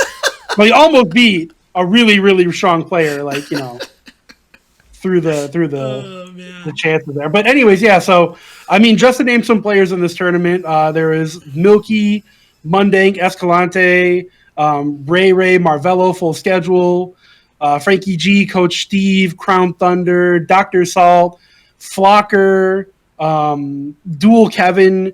All right, so to give you guys an idea of how strong this tournament was, Dual Kevin, former top 8 Evo, best Deadpool player all time. He went 1-2 in this bracket. Is he just ass now or what? No, I watched him play. I mean, he was a little rusty, but he was not ass. Huh. Wow. Wow. But yeah, he ended up going 1-2. He lost to Dr. Salt and Dead X Pride. Yeah, I don't know. It was just a really, really stacked event, man. It was definitely the most stacked online tournament for Marvel 3 of all time. So that was really cool to watch. Right. Yeah, and it probably literally was, right? Because people just didn't play that game online. Yeah, and now people finally are. So my boy, shout out to my boy Benjamin EXE. He took 5th, and he's local to Minneapolis. So nice. Wow, sick. Who won? Yeah, Mundank won. He's been entering TNS since they started, and he's won quite a few. Ray has been winning recently. I think he won like 7 or 8 in a row. Ray took 4th. It was Mundank, Milky, Escalante, and Ray for top 4. Nice. That's awesome. Okay. Yep. Well, good job to everybody running that. Super cool. Yeah, Let's keep that going. Really cool. All right. Marvel lives. Marvel Dude, lives, man. I played Marvel for the first time for basically no reason other than Olaf was like, "Let's play Marvel," and I was like, "Yeah, you should keep doing that." I downloaded it the other day, and I've been doing Hulk Hagar Thor combos. Yeah, it's just been fun to just be in there. I just need to find a better team than I'm playing. So, dude, who at this point? Sammy. Yeah. No, I'm not talking about the Felicia, David. I'm not talking about the Felicia. I'm talking the fact that I had Shuma on anchor, and that was not. Felicia, Doom, Amy. Whatever, right? Like at this point, also, are you gonna relearn a game? I don't know. I would not relearn. It's a 10-year-old game. Who cares? Pick who you want. You're stuck. No, not with Shuma, dude. It's not happening. But Felicia, Doom, Amy is definitely a possibility. So. That's like the best Felicia team, and it's piss easy. Well, I mean, what is it about Amy? Oh, I'll talk to you about it some other time. I want to, because a lot of people were suggesting it. I need to know how Amy works for Felicia. Amy's one of the best anchors in the game, I think. Really? Tiny Tex 85 in the chat says, "How long till when's Marvel becomes what's Marvel?" Dang. Forever. Marvel will never die. Dang. We're playing through Parsec right now, man. Marvel players don't play games online. And we're still going. So, and there's like a pocket of like 100 or 200 people who really love Marvel Infinite, and they go hard. True. So that's true. And that game has good netcode. So. It does, yeah. So, some form of MVC is always going to be around. Yeah, that probably is true. And people are still playing Marvel too up in New York and other places. Yep. It's an interesting tweak on that emote, Shay, because we definitely want to watch out what's coming out of that mouth anyway. Oh. So, James, and I guess David too, we should all try playing Null DC Bear for CVS2, because I played Andres out in Miami, and it felt pretty damn good. Buddy, let me tell you, earlier today I downloaded CVS2, so I am ready to go. I did it just literally earlier today. I was talking, Olaf's been pushing for it. He's like, I really want to play CVS2, so that might be. Yeah, so I can get you set up on Bear Null DC in literally 5 minutes. It's super quick. It's so easy. Cool. I went in there to see if I could still do roll cancel, and I cannot. So I'd have to relearn, but that's fine. Funniest just be like me and play K-Group. I was never good at roll canceling. And the last time I sat down to try to do roll canceling, I was better at roll canceling than I had ever been in my life because of plinking in Street Fighter 4. Right. I didn't realize it was like the exact same timing. And so I actually got really good at it, and it's crazy. For me, I played Third Strike and I played Q, and Q had a Kara throw. So the timing of medium punch throw it's the same as roll into button. So it's just kind of backwards, but whatever. Same idea, same timing. Mm-hmm. What do you know about C Groove, Dalsum, Zangief, Honda? What do you know about top tier teams? Is that your team? Actually, it used to be Dalsum, Zangief, Sagat, because I was like, well, I should play one good character. What do you RC with Dalsum? Fire.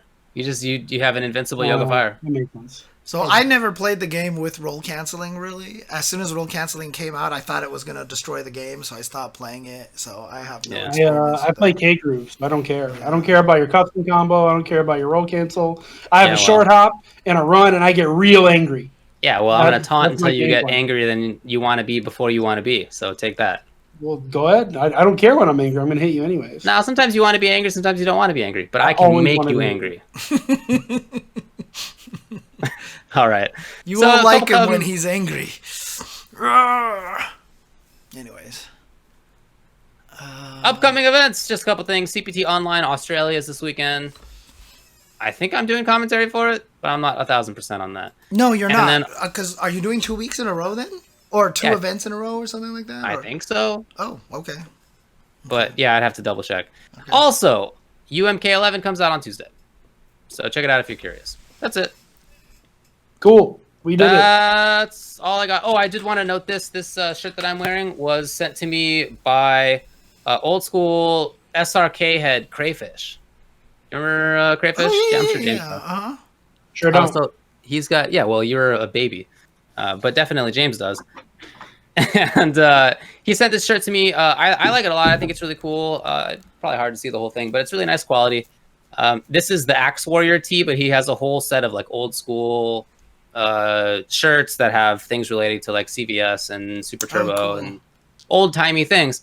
I will put in the YouTube, and then I'm going to put it on Twitter later, a link to his store where you can check it out, and to his Twitter where you can check it out as well. But thanks a lot to him for doing that. I think it's really cool when people, hang around in the scene for super long time, because that's certainly what I have done and what James has done. So I'm always happy what I have done. Oh, congratulations! You know what? I'm a 10-year veteran. I'm an 11-year veteran, dog. Yeah. Okay, yeah. All right. Come on, give me my respect. That's not nothing. Anyway, yeah. Thanks a lot to Carl for sending this over. I like it a lot. Much obliged. And other than that, I am worried about democracy, and it's your time. Yeah, but, you're not the only one worried about democracy. Literally all of us, dude. It's a scary time, dude. It's a scary time, to find out if, literally right now, the goal is to try not to get votes counted when that is the very foundation of democracy. Let's not worry about the military coup going on as well. So I have a buddy who's in the Department of Homeland Security, one of my good friends. He's been working there a long time. He is very worried, and I have seen some reporting on some of what happened in the Department of the Defense, but like a guy I know personally is real close to this and is very worried. So that makes me really worried. Yeah, that's not good. I hadn't heard about all this stuff, so okay. Yeah, so I'm pretty worried about that. Anyway, congratulations to the guy who we all like mildly preferred for winning the presidency. Los Angeles did a lot of cool things that I'm very happy about in terms of being a big old progressive, you know. But obviously, that's just one part of it. And now those of us who would like to hopefully build something that we think is better, that's our philosophy, have a lot of work to do, because Biden's probably not going to do it on his own. So we got to keep bugging that dude constantly. Yeah, we got to start dragging these Democrats left. Yeah, that's the goal. Well, anyway, that's our goal. Obviously, there's going to be a big fight about that. Hopefully it works out well for us, but who knows? We'll find out in the next. We'll find out, yeah. We're going to be doing what we can do to try to make it happen. No guarantee of success, but that's what we have to do. Man. Cool. All right. Well anything else to... Yeah. Someone asked about when the next Show You Can scrimmage is going to be. We might be able to finally do one this week. We haven't been able to do one in the last 2 weeks because, First Attack was on one weekend, but I've also been doing the Tetris Classic Tetris World Championships online for the past 2 weekends, so I haven't been able to do that, and that's been super exciting. And there is a perfect example right there of some youth taking over the scene out there, but of course that's also largely due to the fact that Okay, am I muted or is James muted or what's happening here? Did I get muted? Just leave and come back. No, hang on a second. I think Jasmine might have messed up my microphone. Can you still hear me? Now I can. Now. Oh, okay. I think Jasmine might have messed up my microphone over here. Okay. But yeah, I mean, I've been where did I cut out on? As soon as you started talking about whatever you were saying. Oh, Yeah. okay. Like No. the second you started talking. Someone about asked us when the next Show You Can scrimmage is going to be, and I said that we haven't been able to do one the past couple of weekends because I've been stuck on doing Tetris commentary, Classic Tetris World Championship commentary, and that's exciting. We went down from the 64 qualifiers to the top 8, and that is definitely a great example right there of youth coming in and dominating the scene at this point in time. Largely because, I mean, a lot of the old school players are still reliant on the old school tactic of Daz, which is clearly weaker than the hyper tapping that a lot of the kids are learning these days. But also, it's just because the popularity of Classic Tetris World Championships, like I said, modern Tetris and old Tetris are completely different games. And so we're in a situation now where the popularity of Classic Tetris World Championships has increased the number of players, I wouldn't even say tenfold, like 100-fold. Like, there are so many new players. I mean, the previous events were like, hey, here's the same 30 buddies we saw last year, and let's play now. And now it's like this big giant global event out there, and it's really, really crazy out there. And one of the things that I want to say that is super neat, super neat, and it's a kind of a thing that's happened because of how big it's been getting. 2 years ago, Tetsuya Mizuguchi, the creator of Rez and Luminous and and all those games out there, and Tetris Effect, showed up at CTWC and was like, I never knew Tetris could get like this. This is the coolest thing I've ever seen. This tournament is awesome.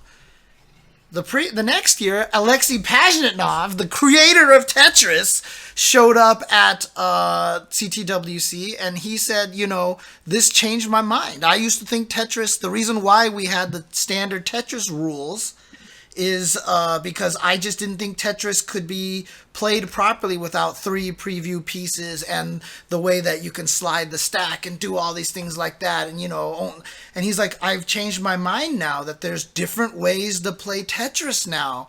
And that's cool. Really cool, because before, Tetris was really hardcore on what you could do in your Tetris game. Like the people who would license it out would make requirements on the people who are developing new games. Yes, you have to use the Tetris standard rules. The pieces have to be certain colors, etc. The rules have to be this. And now, today, on the Xbox console and on PC, Tetris Effect Connected comes out, and there's a classic Tetris mode on there that emulates all of the NES Tetris rules as close as possible on this game. And so everybody who has never played NES Tetris before can actually try it out and play it on Tetris Effect Connected and learn just how hard NES Tetris is. That's awesome, though. But I mean, how crazy is that? It's super cool. It's so awesome. Like, the entire community is like super excited about it. And so, like, Green Tea, who basically had the match of the tournament with Joseph last year, where they maxed out like twice, like 4 times in like the whatever games, he's been helping with the development of it, so that he's been really there trying to make sure it's been as accurate as possible and everything. And I just think it's super cool. That's like such a neat story for the Tetris community. So yeah, good for you guys. Yeah, for sure, dude. Not putting all my eggs in one basket here. All right. Well, is that it? We're good. I think so. All good. Unless Tubo has a random topic to talk about here as well. I have new emotes, so go to my channel. I'm gonna have a lot more coming. But I have two new sick. emotes. Go sub to me. Type them in the chat. Type them in the chat right now. Oh yeah, here I guess I can. You also look and sound great. Oh hey, yeah, thanks. That's right. Big shout outs to that's not even the right emotes. Shout outs to Fat Cat for the new microphone because I sound incredible. I really, really love my new mic. And I don't look like a Nintendo 64 character anymore. No, I can see you. No, shout outs to Fat Cat overall. He's been a big supporter of all three of us and Definitely. and all of our channels and everything like that. So Definitely. Yeah, much obliged. Thanks to all the supporters, of course. Yeah. I hope everybody's doing okay out there. wow, Jasmine Don't is die, guys. spazzing Don't- out yeah. over here. Please be safe. It's never been worse than it is right now outside, even though for some reason like there aren't, it's like not being talked about that way, but like it's never been, the virus has never been worse than how Well, it what is is now. it? We've reached over 1 million cases of COVID in this country. Oh dude, we're at like 8 million. Yeah, Are we? there were 1 million new cases in November so far. That's what it was. That's what it was. Yeah, yeah. 10 days of November so far, we have had 1 million new cases. Over 1 million new cases. So, It's in November, dude. never been worse. Please be safe. Hope you're all doing okay. Yeah, I mean, it was not even just a couple of weeks ago that it was 1 in 1,600 people have died in this country. Like, to put it into perspective. Well, And it's that like really number's gonna keep plausible going that up. we could have over 200,000 cases per day. Like that is a plausible number that we're at. We're not there now. We're at about 140 last time I saw. Oh yeah, I no, don't know what days were. Thank goodness, man. yeah, That really could happen. yeah. So The please entire be safe. country has basically uncontrollable Yeah. spread. At this point. Right. Yeah. So be So, safe. Be safe. Yeah, All right. stay inside, guys. Yep. Yeah. Will do. All right. Bird on that happy note, everybody. Deuces. I need to find a bird version of this song that's on a minor key or something like that. So No, pump them up. Let's stay happy, everybody. Dun, dun, dun. you guys can't hear it, but it's I can't going hear right it. now. Okay, Yeah. okay, good, good. It's going. It's going. You aren't sounding crazy, David. It's okay. Way off key. Actually, maybe that's- you know what? You were on key and at the exact point of the song. It was actually kind of amazing, Brad. Good job. Nice work.